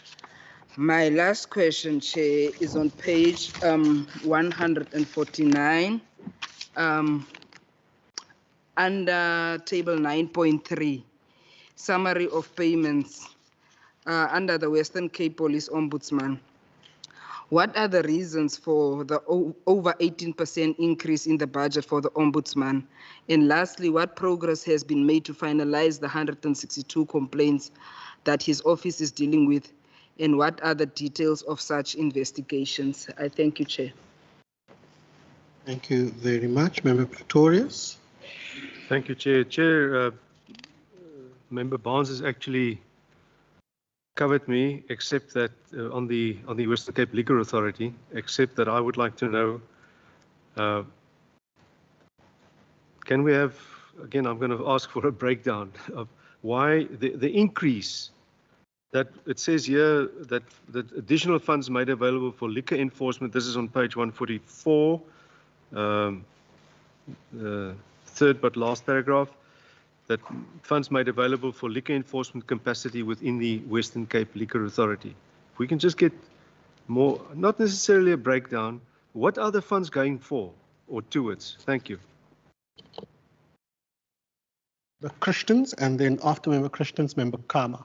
Thank you, Chair. Just page 140, I see there is a reduction of 30 million rand when it comes to the funding of the LEAP funding. And then page 141, strengthening youth at risk referral pathways. I was just thinking now, do we still have the youth cafes? We visited the ones in George, there was in Rocklands. Is that still ongoing, and or did that stop? The youth cafes, if we can just get, and where are they exactly now? And then Member Barsman did ask the question about the 10 million on page 149, the LEAP stations. Is it especially erected for the LEAP stations? Is that the best way to go? The LEAP stations, and do the LEAP officers work from there or only there? Isn't it more feasible to link up with a police station where there is capacity at police stations? Just thinking, you know, because with this you have, and how many LEAP stations are going to be erected, additional LEAP stations? So did they speak to SAPS there? I think in certain areas you can link up with SAPS. In certain areas you got Metro Police and so on. So I just wanted to know more about that 10 million that's allocated for the lead stations. Thank you, Chair. Thank you very much. Member Kama. Thank you, Chair. Chairperson, I think also it is important that we mention, like previous members, that we are here to ask questions, and we are still in the process of deliberations in terms of the budget speeches.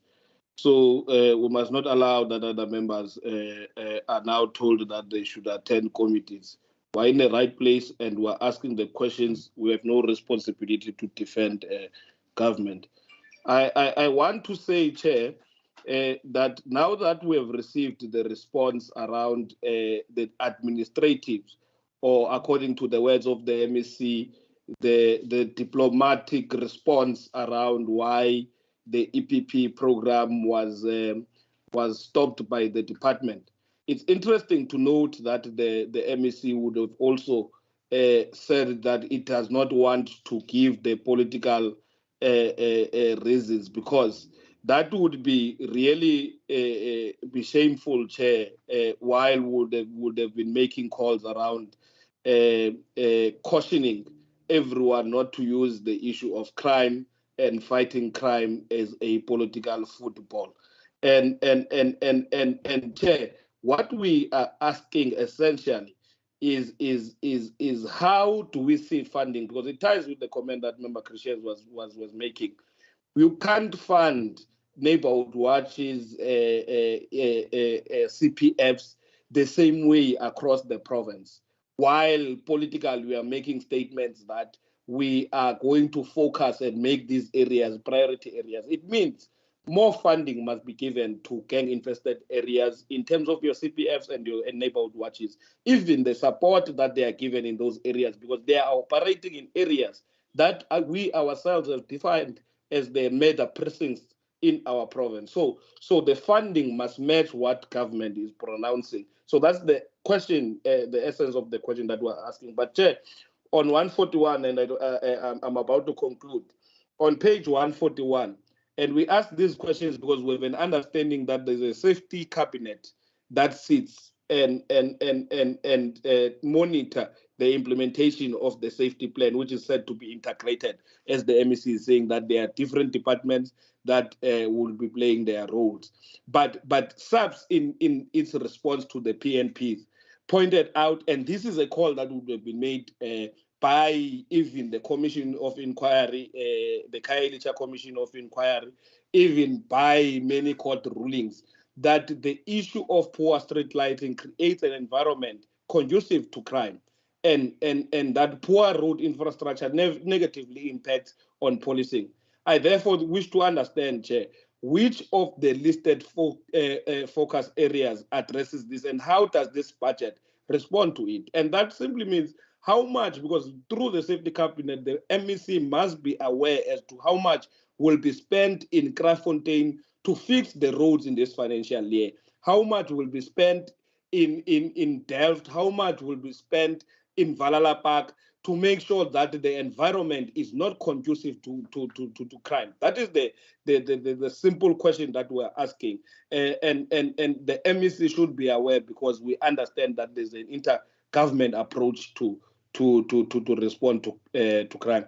The other question that I have, Chair, is because I see on table 8.1 that there is a decrease in the budget of program 2, and I want to understand what is exactly looked at during police station assessment, and how will the decrease in the budget for program 2 impact on the department's ability to conduct effective police oversight. And lastly, on page 150, there is there on earmarked allocations. I see the allocations to what I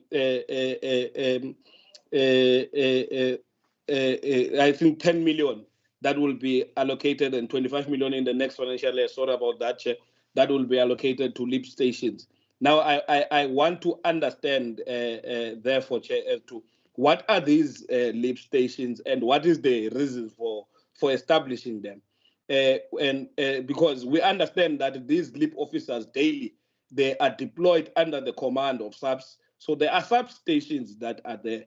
So couldn't it be more efficient if we were to establish or support SAPS in its efforts, create programs to support SAPS in making sure that they also have stations that are conducive, where all these LIP officers and all those that are fighting crime in that particular area gather every morning and receive the same briefing on what is to be conducted that day.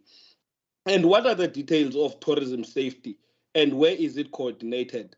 And with regards to the 350 for LIP, I want to reiterate, Chair, the demand to have more oversight as a committee on LIP, because even the response, Chair, that we were receiving, that there are LIP officers that get to be now employed permanently as law enforcement officers. This is a serious issue, because we would need to look closer to the LIP officers and understand how many LIP officers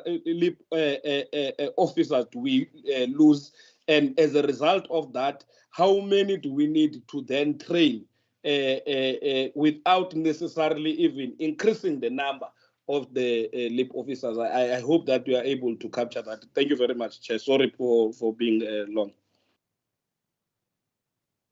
Thank you very much, members. I'll now hand over to the department. Thank you so much, Chairperson. I'll dig in first, and then officials together with the HOD will then reply. With regards to the comments made by Member Kama, Chairperson, again, the CPF matter came about. I want to categorically state the CPF cannot do the job of the department. The department has a mandate in terms of Section 206, in terms of oversight. That particular program that Member Kama keeps on referring to is that the HOD already clearly outlined it. It was a program that was implemented by the previous HOD, where CPFs literally undertook oversight exercises and activities that the department should have been doing. It's the role of the department to exercise oversight in terms of its legal obligations, in terms of the Constitution. I want to make that extremely clear, but like the HOD also indicated, in that we have seen that not all CPFs actually wanted that program to continue. We also have an HOD through you. This is what I wanted you to take the committee even into confidence, where we have then established that a CPF during that particular period would have all the documentation and do the work of the department by doing the oversight, filling in the documentation, etc. And many a times, the SAPs fill it in themselves. You cannot ever have CPF, you cannot ever have oversight if I'm filling in my documents that I need to fill in myself. That's why we have checks and balances. The CPF has a clear mandate in their role towards fostering community relations, building the trust, and working with the SAPs, and that is their particular role. We are not wanting any particular entity, and we are working with the CPFs, but in terms of the Constitution, it is very clear who has the role of oversight and what is the role of oversight and who is responsible for that.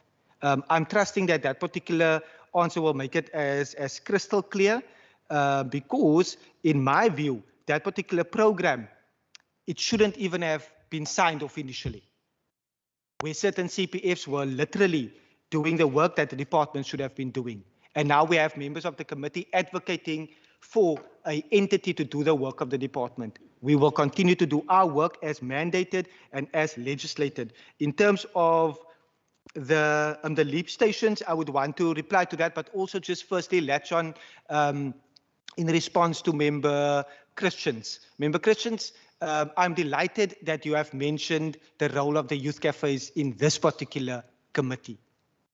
The role of youth cafes does not sit anywhere near this committee. It is totally centered in social development. But it's so easy for us to see that the role that the youth cafes play towards making our communities safer is also very evident, because young people then have an opportunity to upskill themselves. They have an opportunity to do training and development at the youth cafe. They are able to do job readiness training. They are in a safe space. They have assistance with regards to CVs, etc., and it makes the community safer. And I will then direct the HOD to request that we obtain all the relevant information of where each and every youth cafe is, so that we can share it with this particular committee as well. Ek weet nie of ek kan sê nie, maar ek wens die youth cafes was hier by ons. But it sits squarely with social development. And then HOD, if we are able to then, please don't tell the MEC for social development, I said that.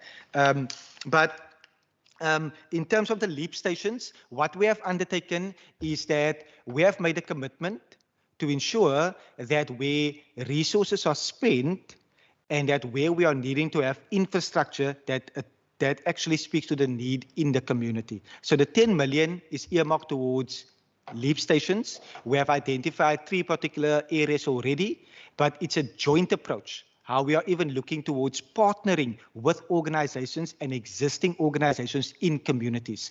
To make it as simple as possible, we look at the area of Delft. If we take Delft and its square meters and where the SAP station is located, we have already had engagements with an NGO that is doing amazing work in the different part, actually, where the SAP station is not located. If we look at Delft and we cut Delft, en ek het my vrou in Voorbrug gekry, between Voorbrug and the Hague, the crime levels are totally different. But that particular hub and that particular NGO is doing amazing work away from the SAP station, and we are having a base of LEAP officers that is currently already being deployed from that particular area, so that we are able to coordinate far quicker, but also that is a certain area where gender-based violence victims and survivors are walking in and out of that NGO. So there's a LEAP deployment coming from that particular NGO. There's extra visibility then in that part of the Delft area as well, and not only at the SAP station. Another clear example would be our Philippi precinct. Philippi East would be a priority area, but we also then have what we call the Philippi Village. And the Philippi Village is on the one side of Philippi, and there's a number of businesses in that particular area. It's a half industrial area, and many of the crime that happen in Philippi is within the Philippi village area as well. So there could be a station where we can ultimately ensure that there's greater visibility, because SAPS is not going to ensure that there's a satellite station in that regard.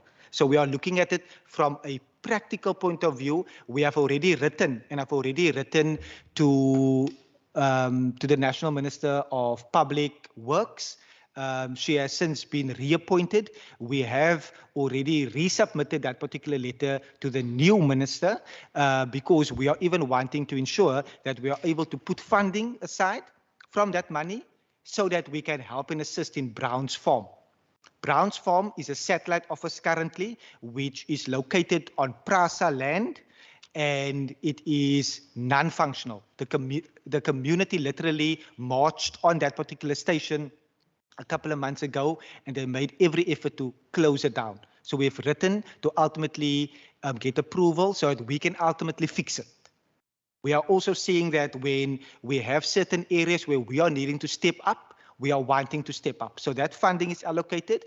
I'm even hoping that this committee will support, even in the outer years, if we deliver and we come back and we say this is what we have done. I would sincerely appreciate if this committee can actually help to further that. It's not to build a fully fledged SAP station. It's 10 million rand.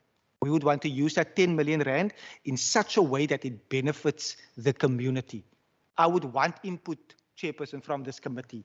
We can all tonight go to Atlantis, and then I can take everyone to Marmary. Marmary is roughly 20 kilometers away from Atlantis, but Atlantis SAPS serves Marmary as well. There's often no van in that particular area. So if I can get more money and get infrastructure and what we need to do there, I would even want one in Marmary. So it's not a fully fledged SAPS station and to compete with SAPS. We know SAPS has a mandate. SAPS has a responsibility together with the Department of Infrastructure, together with the Department of Public Works. But it's for us to step up further. It's for us to go into a gap. For example, also, and I'm just thinking now, this is part of our submissions also, is that when we consider Mitchell's Plain, and I'm not saying this just because I'm from Mitchell's Plain. I was born in Mitchell's Plain. There's 2 stations currently in Mitchell's Plain. There's a station that has been promised to the residents of Tafelsig.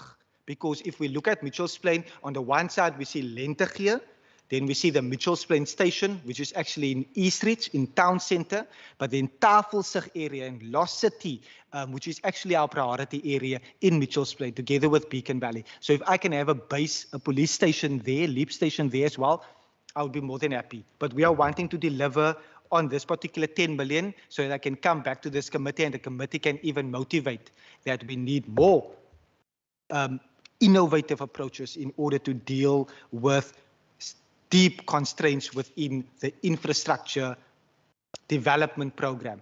I wouldn't want to remind committees, but I wouldn't want to remind the committee here, but Chairperson, through you, if I can request, and I wouldn't want to give you work, Chairperson, but if I can request via the procedural officer, if we are able to circulate the infrastructure program, the infrastructure development program report that we have received as a committee in October last year, especially for those new members that have joined, so that they can also then obtain that particular presentation that SAPS delivered in this very house on the infrastructure needs, and which shows the clear need and the vast need and the huge need in our communities.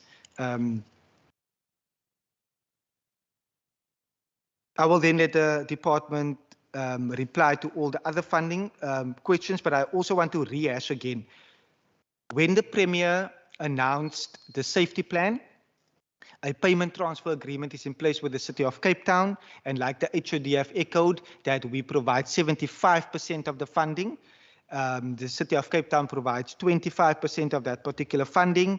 We are looking at further engaging the City of Cape Town in that regard, because the employment contracts is also front and center in terms of what I'm wanting to see being addressed moving forward, considering that also after a certain period of years, those officials will automatically have to be absorbed into the city's administration as well. I'm already having those discussions with the City of Cape Town in terms of our bilateral engagements.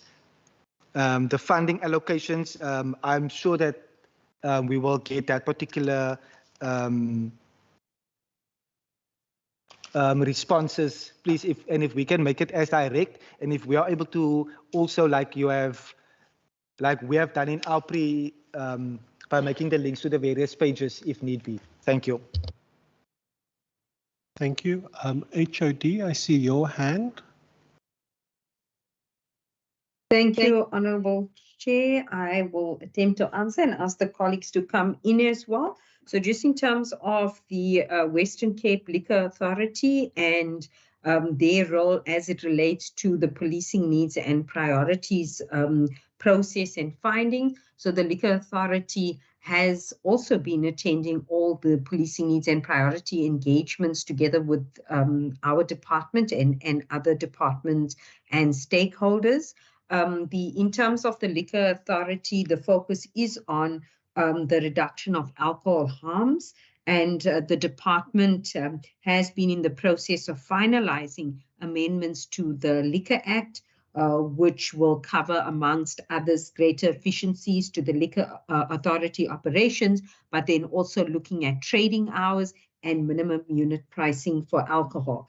The Liquor Authority's operations are also aligned to the department's strategic objectives, as well as the objectives of the Western Cape Safety Plan, and the implementation of their operations are also linked to the ABTs, or the area-based teams, which are focusing interventions in the priority areas or the murder stations as well.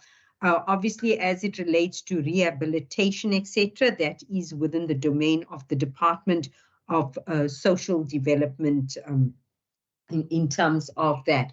But however, we are working very closely with the Liquor Authority, and that is the increase that has also been noted, that in the previous years, the department has funded the Liquor Authority with 9.1 million. That was for additional liquor inspectors to focus on operations in the priority areas to further enhance the law enforcement response of the South African Police Service as well. So that additional allocation has now been made by Provincial Treasury to the Liquor Authority, and that relates to the revenue that the Liquor Authority has been able to increase revenue that they have been able to collect as well. So that is the increase there.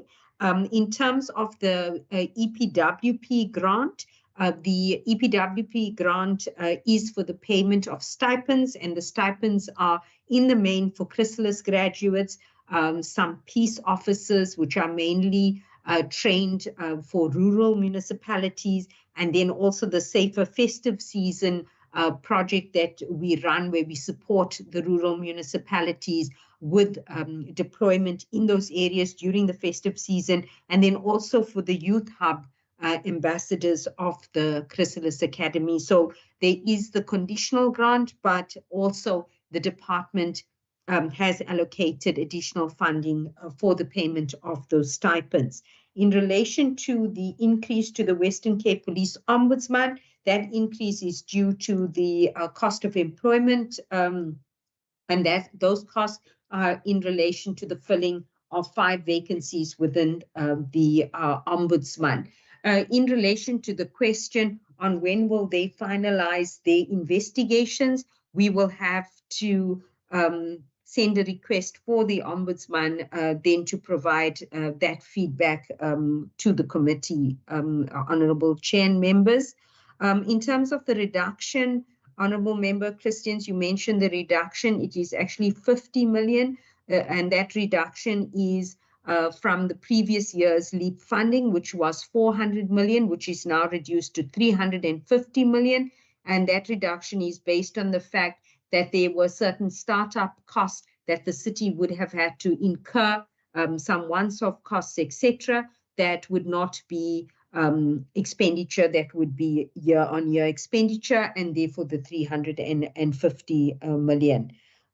In terms of the reduction of the budget in Program 2, that is due to the EPWP stipend or grant being moved to Program 3, and it is just a shift to for our operations in terms of to further align our departmental operations, but Program 2 and 3 fall under one chief director, so it is linked.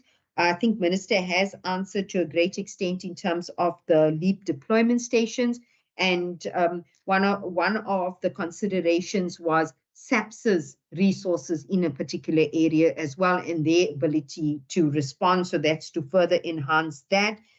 In terms of the tourist safety officers, these tourist safety officers was a pilot that we ran together with the Department of Economic Development as well, and it's been very successful in their placement in certain areas, Table Mountain, the Boer Cup, etc., to make it safe for tourists, but then also locals that are in the vicinity. And we've seen a reduction in incidents in those areas as well.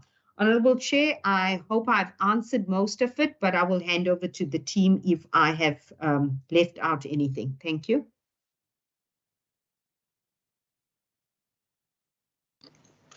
Ms. Govender is shaking her head, saying that you've covered that quite comprehensively. Chair, apology. I'm apologize for that. I've also just remembered the input that was made in terms of the LEAP officers being taken in as law enforcement officers.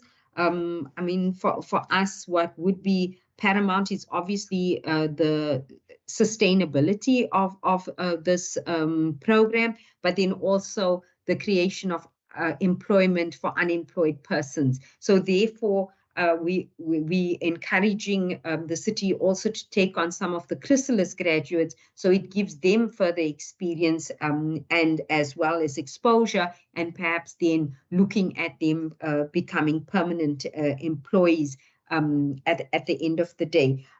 We are also, I mean, in discussions with the city in terms of some of the implications of the LEAP officers becoming law enforcement officers, but we do hold the city to account also to ensure that as soon as there is that gap that's created, that they are training further officers. So at any given point, there will be more than 1,000 LEAP officers in total. The colleagues can confirm, but if I recall correctly, we were over 1,300 at the last count. So we then want the city to immediately then have a full gap in terms of the training and appointment certificates, which we get from the SAPs to have those LEAP officers on the ground. Thank you, Chair. Thank you very much. Member Kama. I'm not sure if it's a legacy hand, because you certainly don't have old hands, but your hand is up. I was raising it for follow-ups, Chair. Okay, please go ahead. No, thank you very much. Sorry about that, Chair. My follow-up, the first one would be on the last comments that the HOD was making.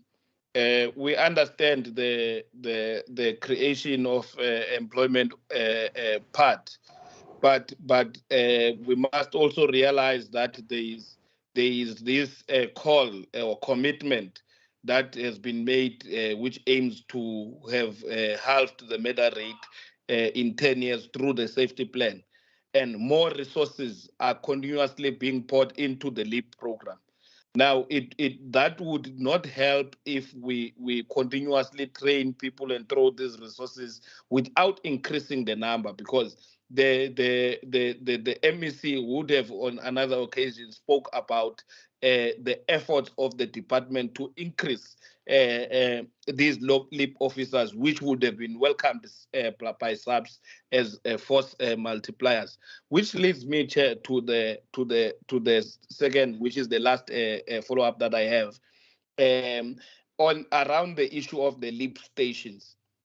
I understand what the MEC was saying, but one wonders that in terms of prioritizing these funds, which are limited, and everyone is saying that in terms of our fiscal dispensation, but wouldn't we have a greater impact in our efforts of preventing crime if we were to use?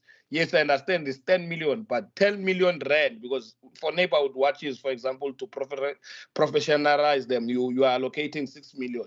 So it definitely means that 10 million allocated to safety partnerships in the communities that are high murder precincts or high crime zones, or those that have potential to be even the sectors. 10 million towards initiatives of young people is a lot. 10 million towards funding of CPFs is a lot.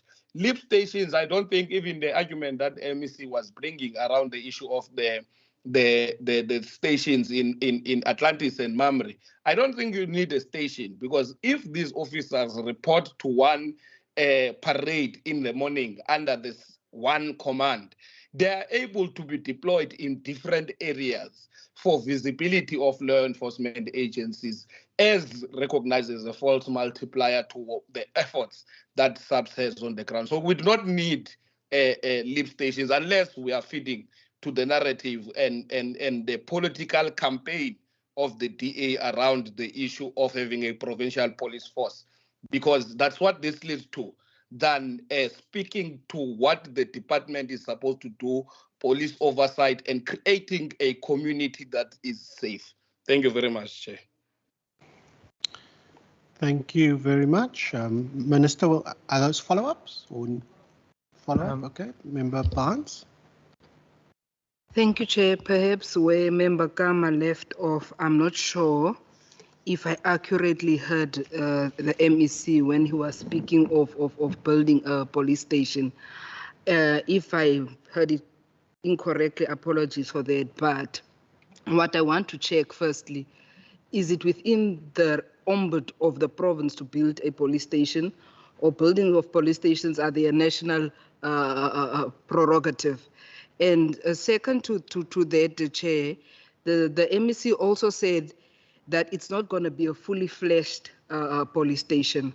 What I want to understand, if it's not fully fleshed, then what do we refer to it? What will be the functions of this police station? Should there be such a police station? What will be happening within this police station? I have interest in that. Also aligning myself to the point of saying that 10 million is quite a lot of money, that I believe in this department we have so much to do. I'm constantly rising on issues of rural areas being neglected and not getting enough from this department. Why not shifting the money to where it is really needed? That is my follow-up question, Chair. Thank you.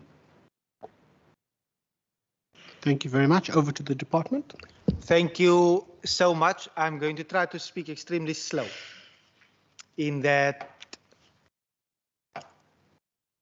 we have had to make tough decisions, and I am trusting that the procedural officer will again circulate the infrastructure development program presentation that we have received in this particular house, which literally painted an extremely bleak picture with regards to the infrastructure needs within our province. As a government, and under the leadership of the Premier, we have had to step up. And I wrote down a certain quote, and I trust that I have heard this incorrectly. I almost wanted to say we must refer to the Hansard. I sincerely trust I heard this correctly, but I think I heard Member Kama say, I don't think we need to have a station. And I would never want to go to Makaza because the letter that I've received from the National Minister of Police, where a station had to be built more than 4 years ago, the letter I received late in last year indicated that it will only start commencing building the Makaza station in the year 2025.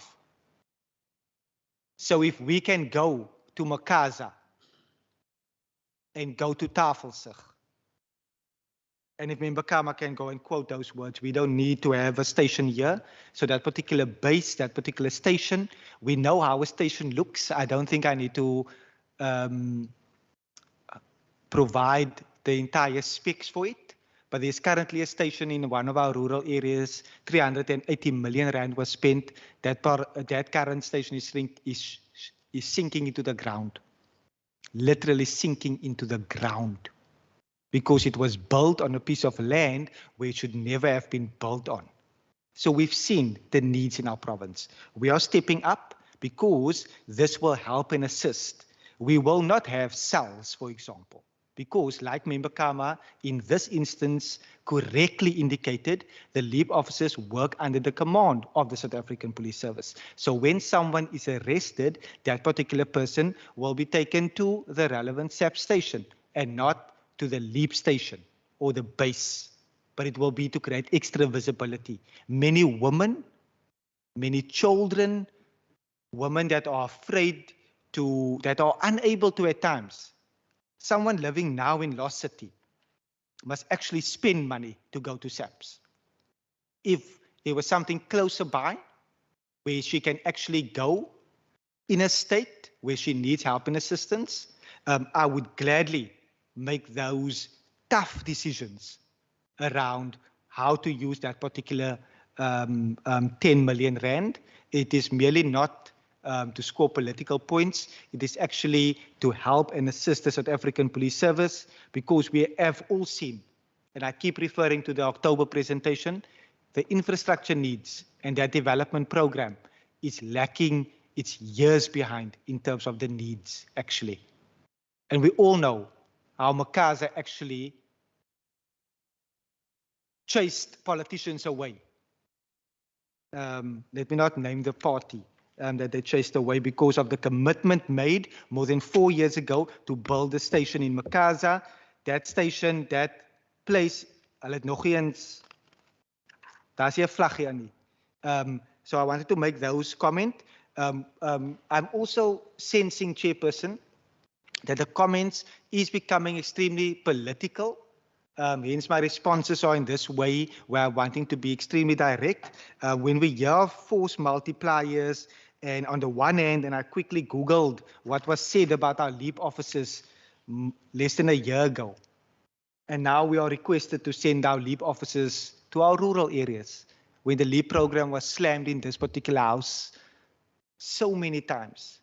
And now the sense is that we are needing to increase our LEAP officers, which I welcome, because we have always wanted to step up. We know this department is not perfect. No department is perfect, but this budget speaks directly to us stepping up. Thank you. Much members, we are now going to move on to pages 152 to 169. I see, no, I don't see any more.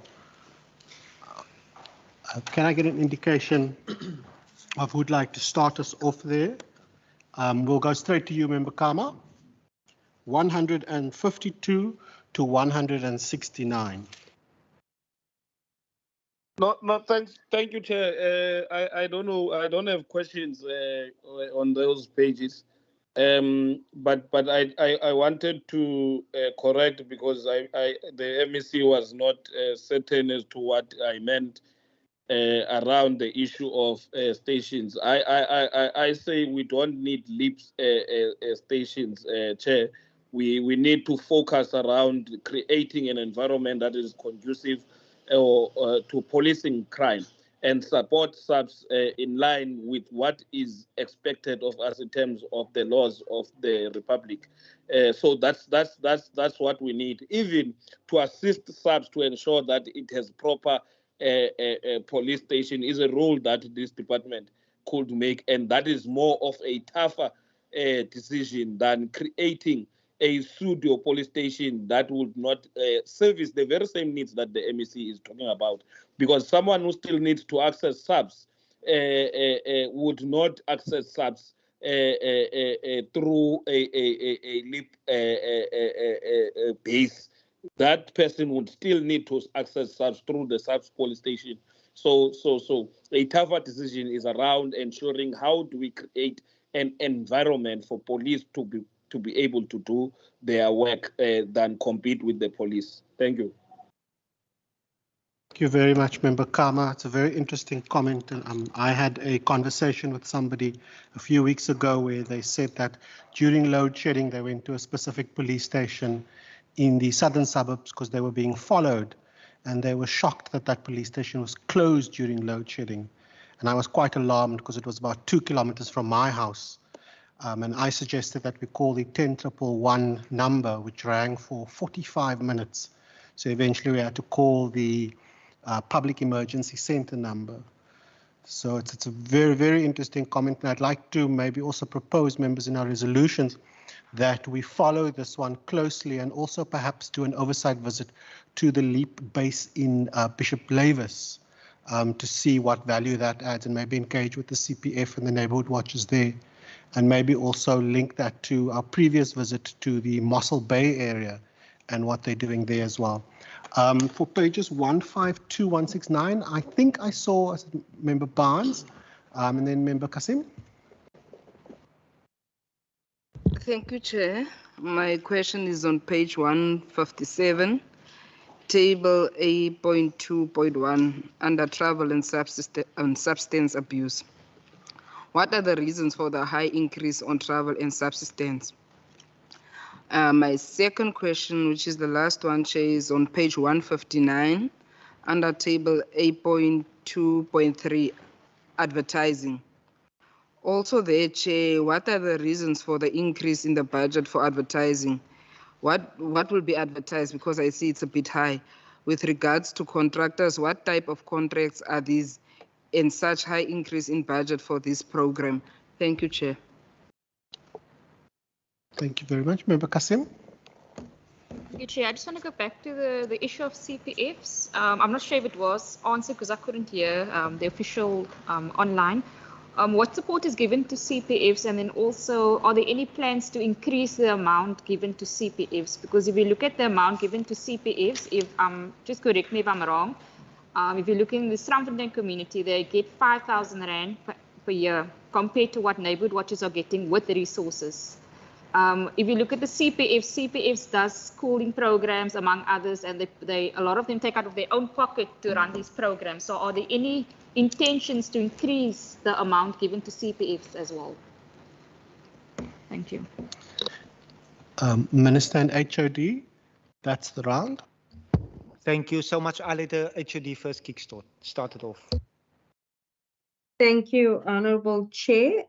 Just in terms of the increase in travel and subsistence, this is the year that our Directorate Police Monitoring and Evaluation goes out and conducts the census project. It's a national project that's conducted across the country. So they visit every single police station, and therefore there is expected additional expenditure there. So we have increased the budget. In terms of the amounts that have increased for the Ombudsman's office, there has also been an increase for advertising, etc. And then in terms of the contractors, that is in relation to the LEAP stations that we would be looking at that. But then also in terms of increase for communication in terms of the advertising cost that I mentioned. Chair, I'm not sure if I missed one of the questions. If I can be assisted there, if I missed one of them. It was the question on specific funding made to CPFs. Oh, an yes. An example was given that the Strandfontein CPF gets 5,000, whereas the Neighborhood Watch gets more. Yes, yeah. So in terms of of funding to neighborhood watches and CPFs, those are the funding models. In terms of our Western Cape Community Safety Act, the neighborhood watches are accredited by the department, and then they receive once-off funding, whereas the CPF funding is for projects. And so the neighborhood watch accreditation does not happen every year. And so neighborhood watches could only qualify once in 2 years, whereas CPF project funding is on an annual basis, year on year. Unfortunately, with a limited budget as the department, we did not receive any additional allocation from Provincial Treasury, for us to have discretionary funds, which we can then utilize for other priorities. Many of the budgetary allocations to us are earmarked allocations, and we have requested that there be unearmarked funding to us as well. But one can understand if there's earmarked allocations, you have to use it for a specific purpose. So the department has, as far as possible, as I've already indicated, reprioritized some of our own internal spending so that we could ensure there is more money for service delivery and to support other organizations as well. Thank you, Chair. Thank you so much. And I would just also want to take the committee into confidence that in terms of our MINMEC that should have happened today and tomorrow, it is now scheduled. It's now going to be rescheduled at a later date. And part of that agenda is where we are discussing the funding model for CPFs. As we have seen, it's across our country, a dire need, and we are wanting to actually further step up. And that particular discussion will be taking place at the MINMEC that should be scheduled in the near future as an urgent agenda item. It's actually literally called CPF funding.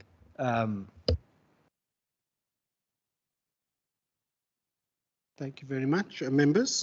Pages 152 to 169 going the last round. So we've got member Kasim, member Barnes, and did I see member Christians? No, okay.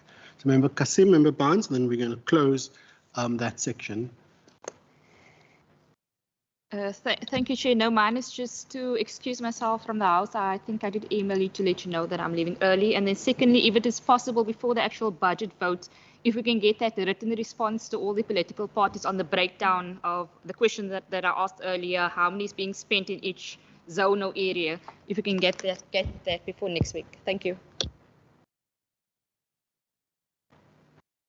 Albar Barnes. Thank you, Chair. Mine is actually a follow-up question on what Member Kasim asked on the CPFs. I just got reminded that I asked the question and I got a written response on the CPFs on how much has been spent. Now, Chair, if I look into the response here, I see for 2019 up to 2023 to date, 600,000 has been spent on CPFs. And now if you look at the neighborhood watchers budget, it's something totally different. What I want to know by raising this is the interest of the department into funding and assisting the CPFs, because they are both CPF and neighborhood watchers cannot be treated as if they don't belong under the same province.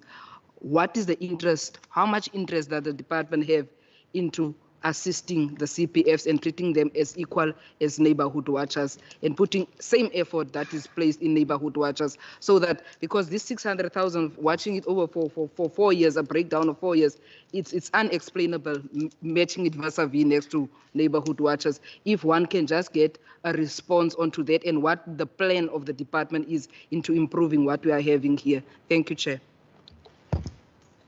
Thank you very much. Thank you. Seeing that Member Kasim is walking out, it might be prudent if I answer now because you might be interested in this particular. I wouldn't want to keep you if you need to be somewhere. I will let the HOD come in, but I think Member Barnes highlighted something very important in that particular question when we compare. And the diplomatic reply will come from the HOD, but it's very clear in terms of the amount of CPFs and the amount of neighborhood watches. We have 151 CPFs. We have in our neighborhood watches 17,500 members, comprising of close to 700 neighborhood watches. So that also needs to be taken into account when we consider, if I'm hearing that we wanted to be at equal, if I have 100 CPFs and I have 100 neighborhood watches, then it will be easier to, it's 100 and 100, but we are comparing numbers that is way above that of CPFs, but HOD will highlight, especially refer to that particular question, HOD. Thank you. HOD, before you go, Member Kama, is your hand up? No, thank you, Chair. I had wanted to latch on what Member Barnes was raising and what the MEC is raising now. And actually, Chair, this was also raised by the HOD when she said that when she was giving the distinction between the neighborhood watches and the CPFs, and that the CPFs are funded for projects. Now, understanding, I want to ask this question, because understanding that what is important in order to achieve the set targets around crime in the priority areas is the issue of what interventions are we having in those areas. Isn't it that the case? Because the projects, neighborhood, CPFs have a very important role stipulated in the Act of ensuring that there are relations between the community and the police. And exactly as it was said before, CPFs do different programs in the community, because fixing those relations won't be through talk, but through activities that you have with police and the community that would ensure that the relations of the community and the police change in totality. Are we going to be able to do that in Krafontein, where you have given them 10,000 rand in 2021, but in 2022 and 23, I don't see Krafontein in the list that was provided in terms of the written reply on the 24th of February.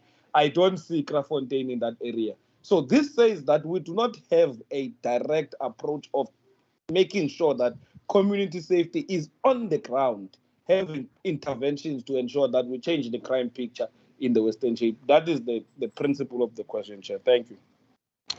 Thank you very much. HOD, I'll hand over to you. Thank you, Honourable Chair. I'll try to be brief because I think Minister has covered me as well in terms of the number of structures and the number of members. But in our budget, honourable members, there's a 1 million budget allocation to both the CPFs and the neighbourhood watches. So we've allocated an equal amount to both of them in our budget. Thank you, Honourable Chair. Minister, in one sentence. Okay. That particular funding, like the HOD have highlighted now, is also where CPFs are applying for funding. We know in some instances there's neighbourhood watch members that do not apply for funding. There's CPFs also that do not apply for funding. Thank you very much, Minister. I now just want to double check. I don't see any hands of any members of the public, and I've not received anything via email or WhatsApp. So if there are anybody online that would like to ask a specific question in the public segment, now is your opportunity to do that. I also do want to remind you that most days when this committee sits as well, I'm open to allowing members of the public to also ask questions during those sessions as well. And members are also welcome to join the sittings as well. Member Barnes, I see your hand is moving, but I'm just being mindful of the time, and I would like us to get through there are 2 reports that we have to adopt as well. We still have some unfinished business from our last meeting around the PNP as well. So can I ask that members, you hold your questions and give the Minister an opportunity to exercise his writing capabilities and ask him those questions through written response. It can be used in a nice press release. If I give you, then I have to give Member Kama as well. So I don't want to be unfair, and Member Kama's going to start choose favorites. So with that, no, Minister, you and Member Barnes have your own. We understand, but I'm just mindful of the time. So with that, colleagues, I want to say thank you very much to the Minister, the HOD and the department for joining us. I see the Minister is rapidly closing his books, so I'm not sure whether he does want the slot for any closing remarks, but I'm happy to hand that to the Minister or the HOD to make any brief closing remarks before you go, and then we will ask you to please leave the chambers and go back to work, and the committee will stay on. Chairperson and members of this committee, I do want to sincerely say thank you. There was one particular comment that I literally felt, and I wouldn't want to call that particular member out, but let me just say, when Member Van Vogel spoke, it's serious matters that we are addressing. It's matters that are affecting our communities directly, and many of us, we are seeing it at a face level. We are seeing it at the community level. If there's any instance where this committee feels that we did not answer a question, we will be more than happy to provide that information via a request for information from the procedural officer or via parliamentary questions. But our aim is ultimately to play our role. But also, I sincerely trust that members of this House and even via the Budget Committee and all those transversal programs where safety is everyone's responsibility, which is our tagline. And I do want to say that if I've offended anyone or made anyone feel in a certain way, it was never my intention. We all get very passionate about safety, and that is what I love, Chairperson, about this particular committee, where we are able to jointly work together towards making sure that our communities are ultimately safer. I don't think I need to tell Member Kama who I think is the favorite, but he is online. So jammer dat ek ophou. Thank you. I'm not going to get involved in that. That is a cluster issue. Thank you once again, Minister. HOD. Thank you. May I proceed? Please go ahead. Thank you so much. Thank you for affording us the opportunity to account to the committee. Thank you for putting up with my COVID brain fog. I would also like to use this opportunity to thank the management team that are physically present there with you and all the department's personnel for always giving off their best. And thank you to Minister as well. Thank you, Chair. Thank you very much, and we wish you a speedy recovery, and we hope to see you very soon at our next meeting. Ministers on my left, would you like to take a short little comfort break for 5 minutes and then we come back, or are you happy to power through? We'll power through.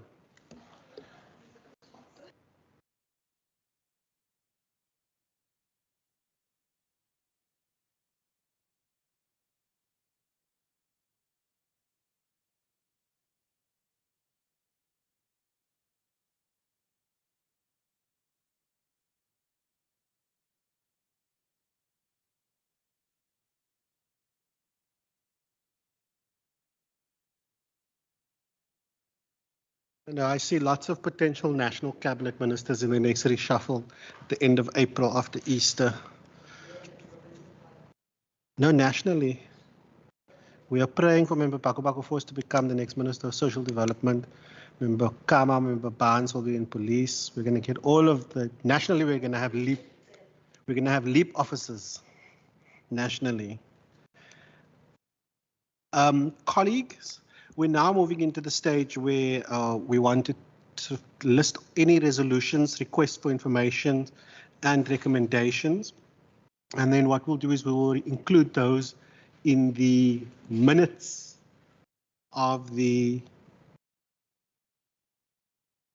meeting. I'm just noting also that I have sent all members the presentation that was delivered by Colonel General Masemole, the National Police Commissioner, around the infrastructure, so everybody has that as well. And then Wasim has made notes of some of the other items. Member Windvogel, I saw your hand. Chair, I want to recommend that we meet with the court watching brief.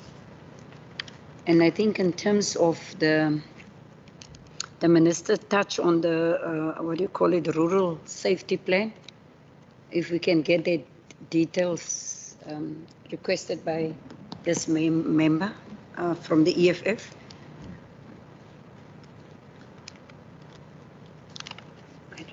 Okay. Just before we go, can I maybe ask if Wasim can just read what he has as well, just so we can check that we don't sort of duplicate, because he's taken notes.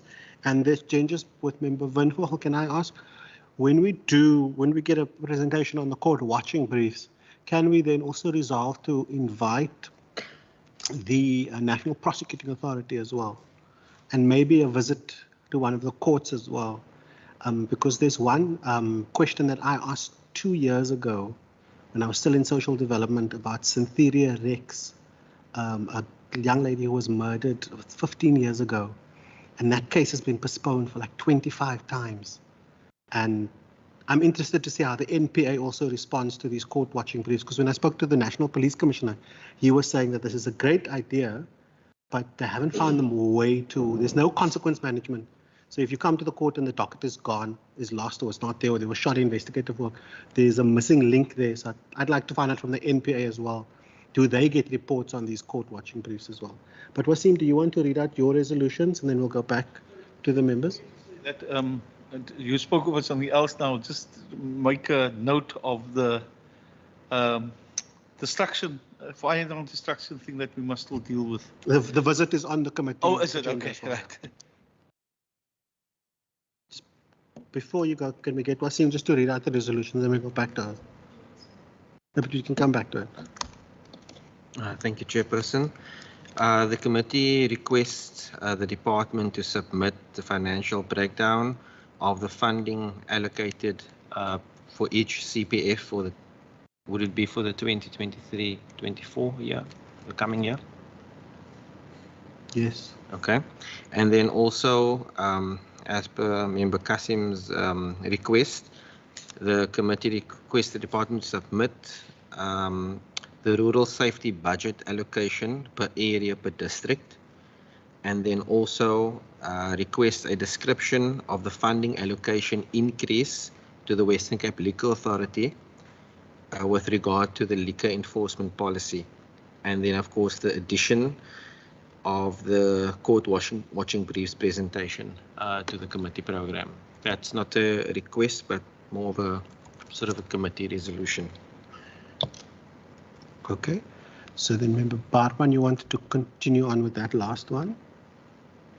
Thank you, Chair. I think that because the NPA and the Department of Justice, as almost its mother body, if you could call it that, is so closely linked, that when we have the court watching brief, it might be useful for us to have someone at least from the Department of Justice nationally here, because of them having to implement the budgets and having to implement some of the procedures across courts that some of these prosecutors have to deal with. Thank you. Baie dankie. Sure, but I think the minister has spoken of Section 21 reports that he's going to furnish us with. I haven't heard Wasim speaking of that. Maybe that should be added because it was part of his speech. Thank you. I did make a note of it, but I record the committee requests, not necessarily the minister's offerings, but I will add that as a reminder to the minister. The minister must send, and if he doesn't send, we must keep him accountable. Are there any other resolutions?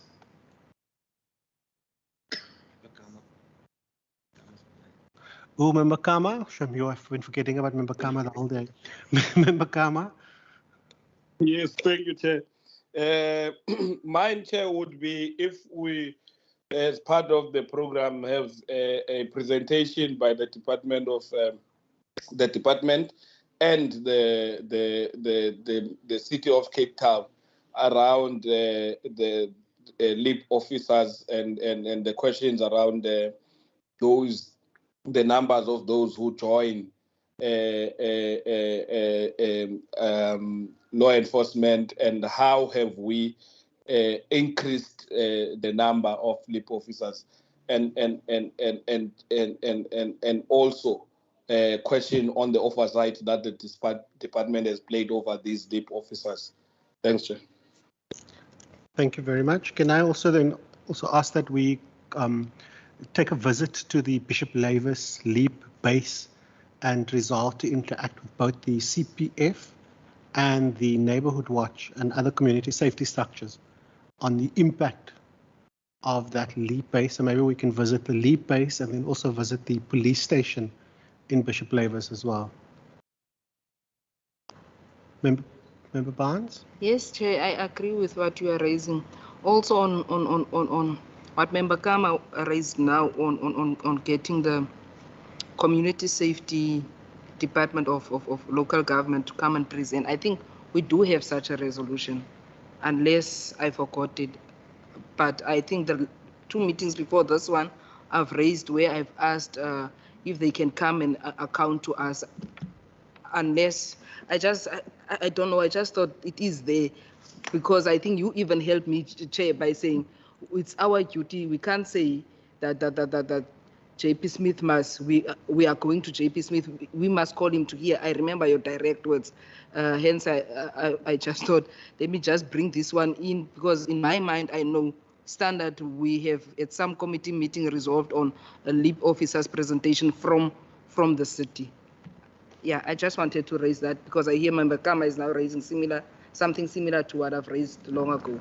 So we can tie that into when we go to the base, we can get a complete overview of the impact of LEAP, and it might be useful to look specifically at the cities. So safety is what I see as a VIP priority for the city. So it might be useful to look at how they've broken that down into the SD BIBs as well.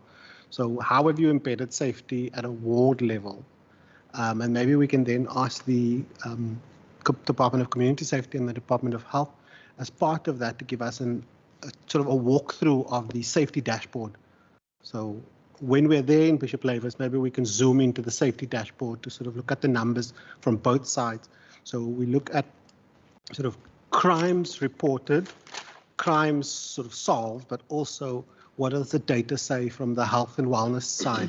Because my understanding is that those two are supposed to work closely. If I remember from our last interaction with the city, the written response we got from them around the P&P was that they would love for SAPS to share the crime statistics with them.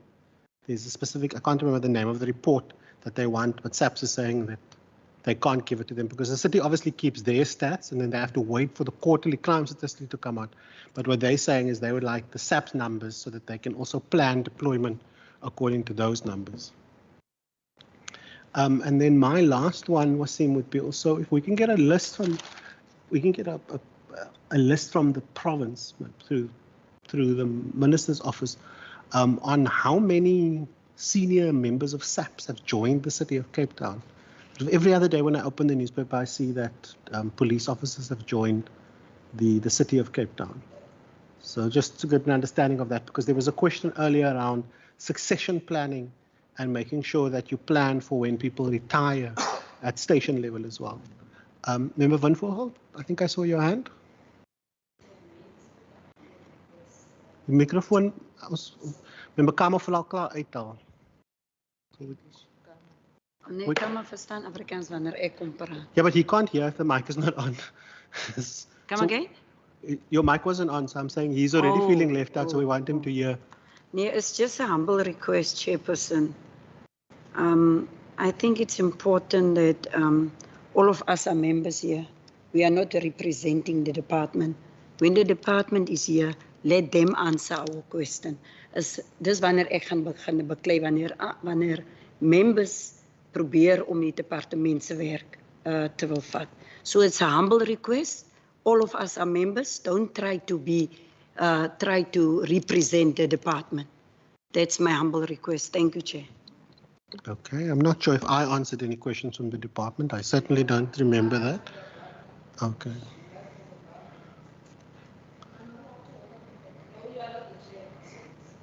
Remember, that's not a resolution, and I think that's also something that we as colleagues we can just go to each other and talk about. I think I also made a mistake here. Now that she's speaking about it, Member Barman has this tendency when we are raising questions, she answers on behalf of the department. We are here as members, all of us. We will come to education. If we want to hear something about your response, we'll come to education and ask from you. At this time, it's Member Bosman that is the chair. He will address us, he will respond to us. We have never had issues where we are being addressed by another member sitting next to us in our benches. You ask a question, no, the department answered on that page. You are not the chair here, not now. So if we can just get that one clear amongst all of us. When we want to ask her a question, we'll go directly and ask her. But for now, it's for the department.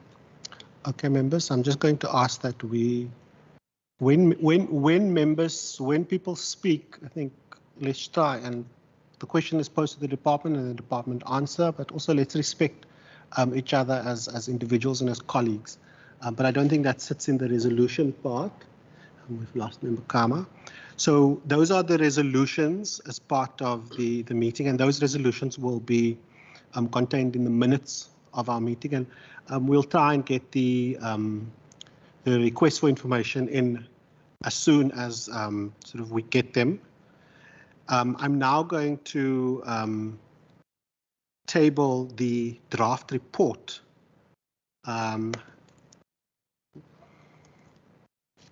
And that I'm now going to ask members, do we, let's see if I can read from there. I don't have any glasses. So the report of the Standing Committee on Community Safety, Cultural Affairs and Sports, vote for community safety in the schedule to the Western Cape Appropriation Bill B2-2023 dated 15 March will read as follows. The Standing Committee on Community Safety, Cultural Affairs and Sports, having deliberated on the subject of vote for community safety in the schedule to the Western Cape Appropriation Bill B2 of 2023, refer to it in accordance with Standing Rule 188, reports that it supports or does not support the vote. Members, can I get an indication from you? Members, Bartman? Thank you, Chair. I move to support the vote. Thank you very much. May we have a seconder for that motion? I second it. Thank you very much. Seconded by Member Pretorius. Members, that is then the report of the Standing Committee on Community Safety. This committee supports the vote as tabled.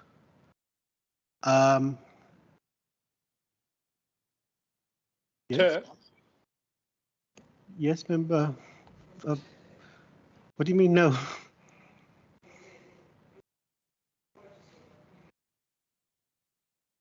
Your mic, I can't hear you. You were quiet. I read so slowly. Just put the microphone on. Sorry, Chair. We did not support the vote.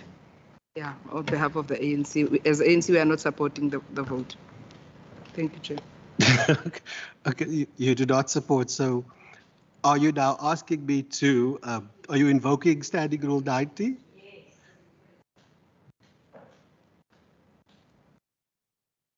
Okay, so the report will then read that the Standing Committee on Community Safety, Cultural Affairs and Sports, having deliberated on the subject of vote for community safety in the schedule to the Western Cape Appropriation Bill B2 2023, referred to the committee in accordance with Standing Rule 188, reports that it supports the vote. And in terms of Rule 90, the African National Congress expressed its minority view to support the vote, to not support the vote. Okay, you were quiet when I tabled it earlier. So members, that will then be the committee report. I was about to say Member Van Vogel, Member Bartman. I move to support the report. Sorry? I move to support the report. Thank you very much. So the report is thus moved. Wasim, I ticked all the boxes there?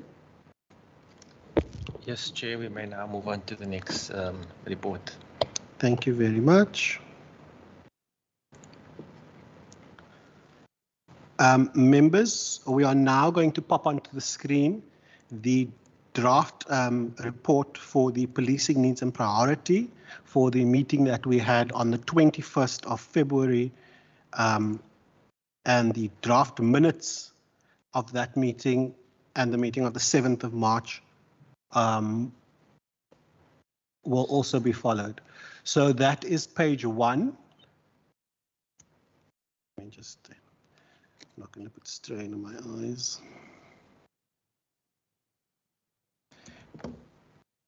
You would have all received an opportunity to also send in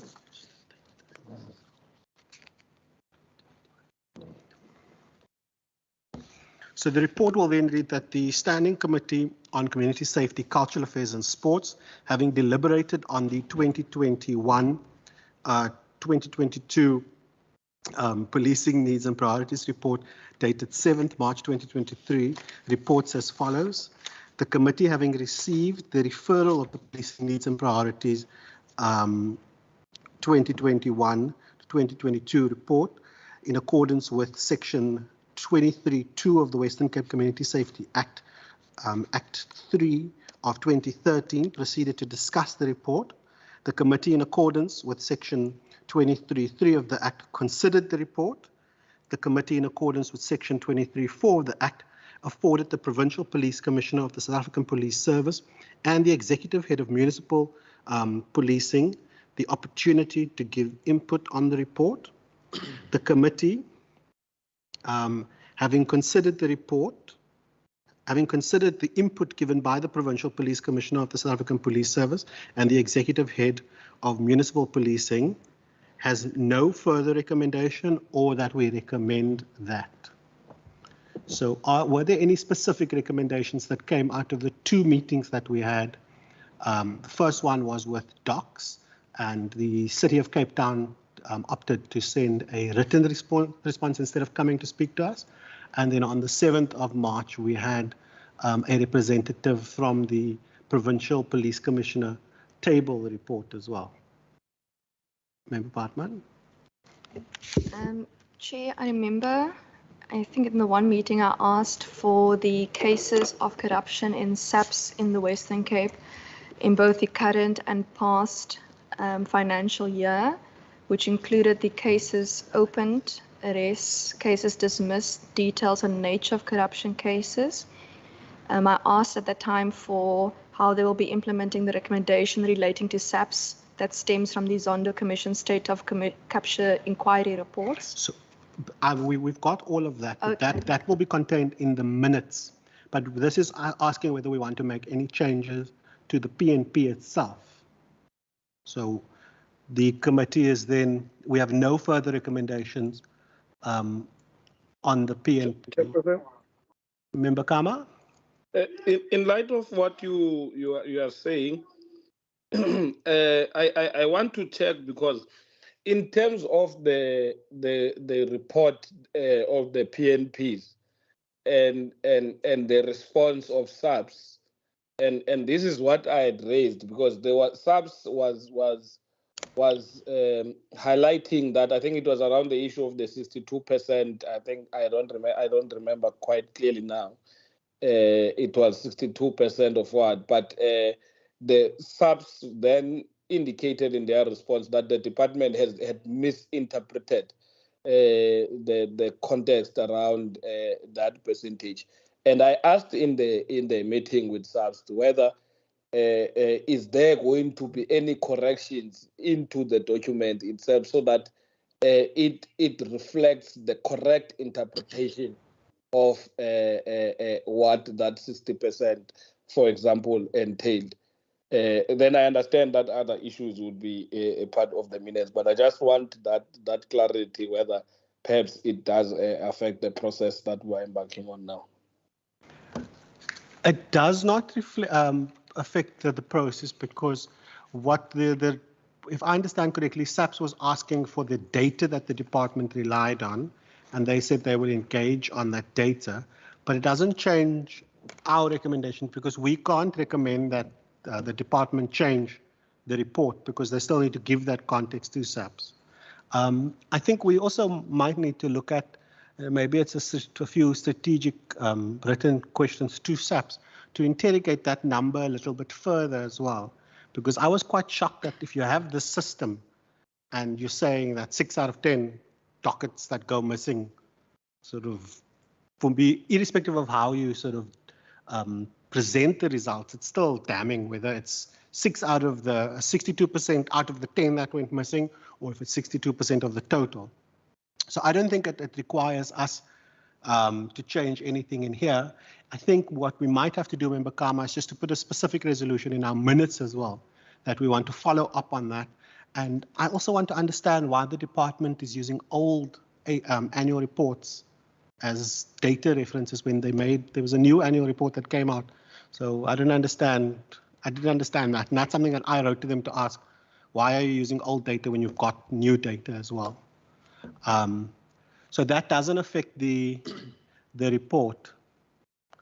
So members, may I now ask whether we have a proposer for the report?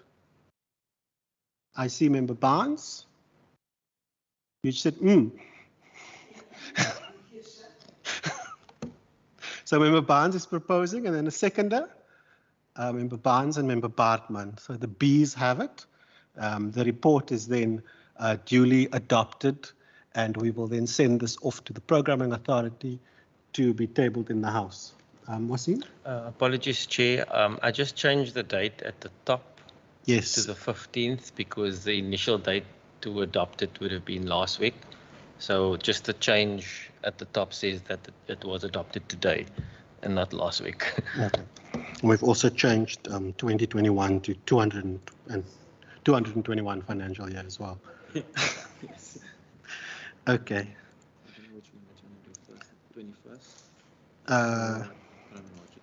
Yeah, let's go. In terms of memory.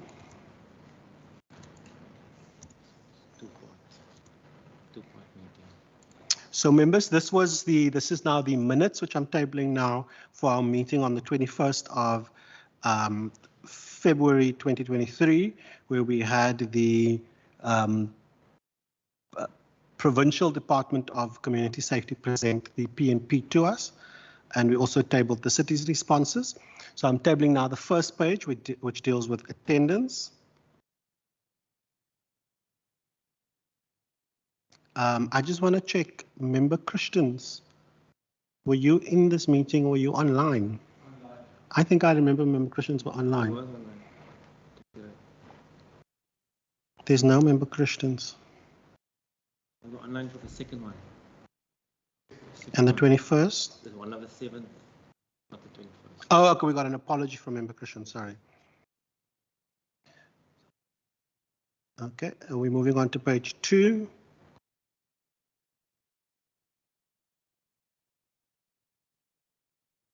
And then we adjourned at 11:05. Members, may I? The motion minutes is then moved by Member Barnes and seconded by Member Bartman. Duo of the bees.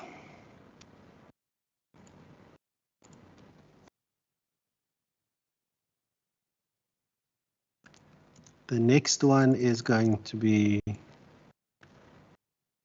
3rd of March. So this was the briefing by SAPS. Again, the first page deals with attendance.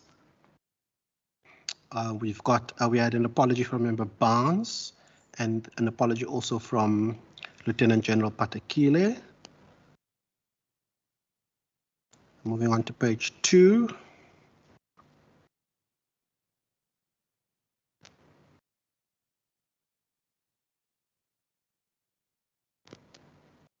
And then page 2, 3.4 then deals with the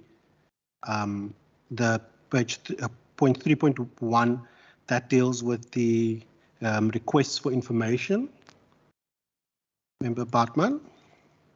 Thanks, Chair. Just make 3.1.2 to 3.1.4 subsections of 3.1.1 because it stems from the original question. Thanks. So you just tab 3.1.2, so it becomes 3.1.1.1, and then the second one and the third, because it is not separate questions, it is subsections of the original question. Thanks.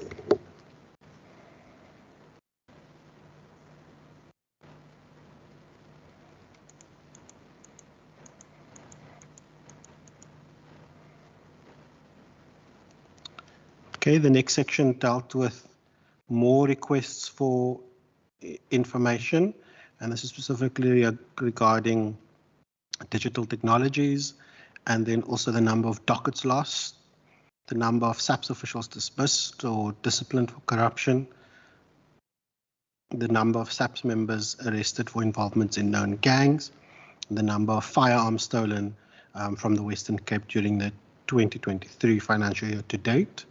Member Bartman. Thanks, Chair. Chair, in the information, different information that we requested, perhaps just say Western Cape SAPS for wherever it says SAPS, just in case they end up sending us the information for the whole country. Oh, they won't. And I remember Barnes, remember Kama, and I got an email today, or yeah, the other day asking for an extension from SAPS. Every week you get a request for an extension when you send questions. Member Kama. Check. Can we then?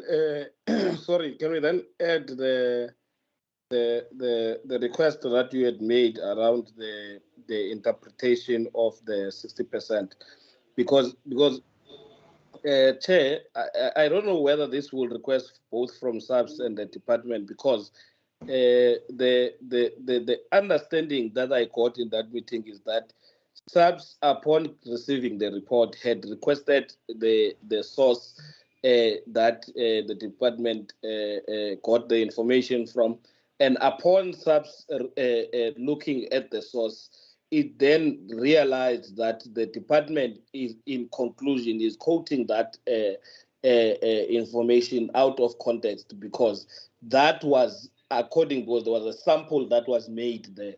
So in that sample, it was 6 out of 10 than how it's presented in the report, as if 6 out of 10 dockets in the province gets lost. So if we can get from SAPS and the department the correct interpretation, because I think it will affect how the report of the PNPs is written. Thanks, Chair.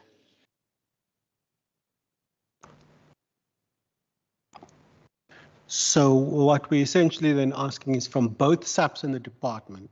So if we ask from SAPS, what is the actual percentage of dockets lost? So that's the one thing.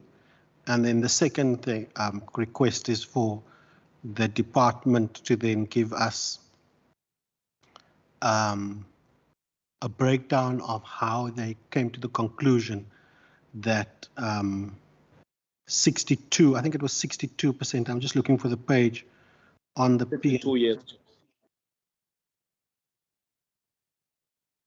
So it's on page 48.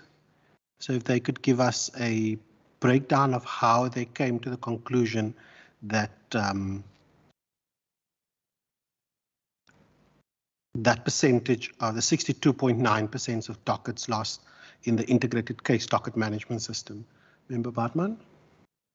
Chair, we already have a little bit of a more simplified version of it in 3.5. So what might assist us is to make a subsection of 3.5 instead of rewriting the resolution in 4.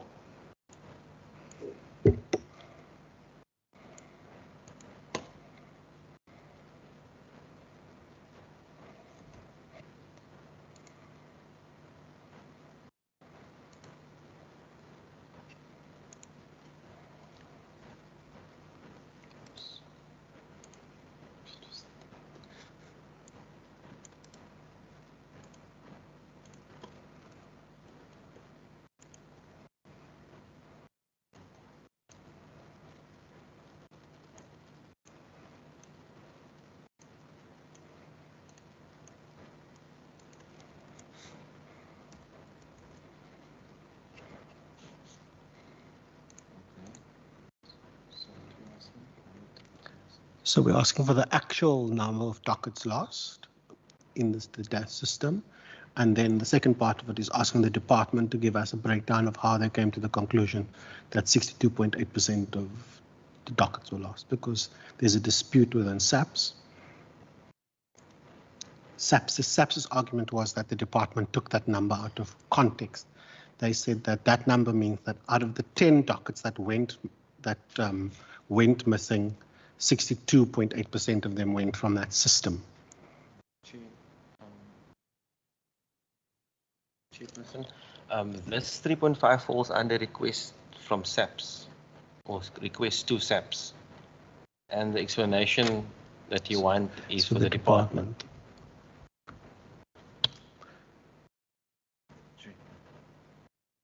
I think we can, Member Bartman. Perhaps we can then phrase 3.5.1 because the top of the question already asked it of SAPS to then confer with the Department of Community Safety, and then we continue because then it deals with the same objective.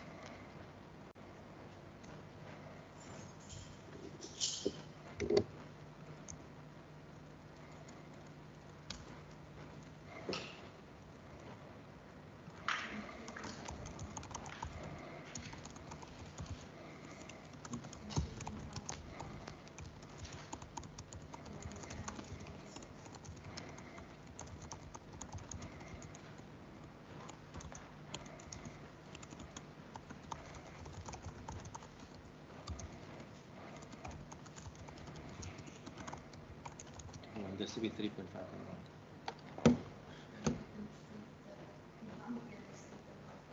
Okay.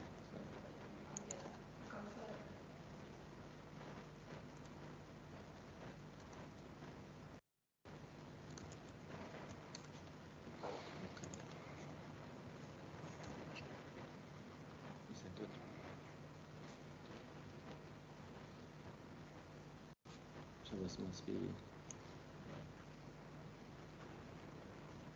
taken out. Yeah.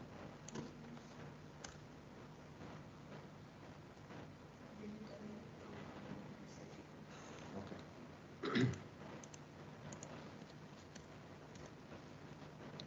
What's up with this formatting? It's a 19.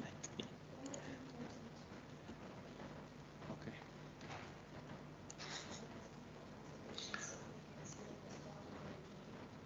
It's not like the hardest part of the meeting.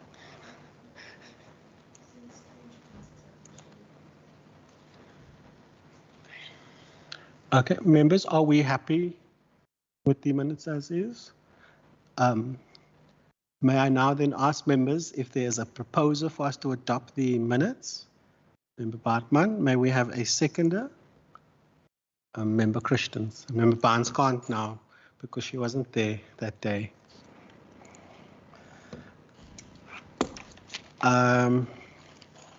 Members, once again, thank you very much for your time. I know it was a long slog.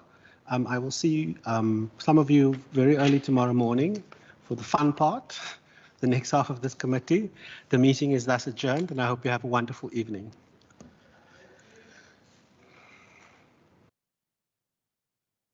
I must just stay here because I will have load shedding if I get home.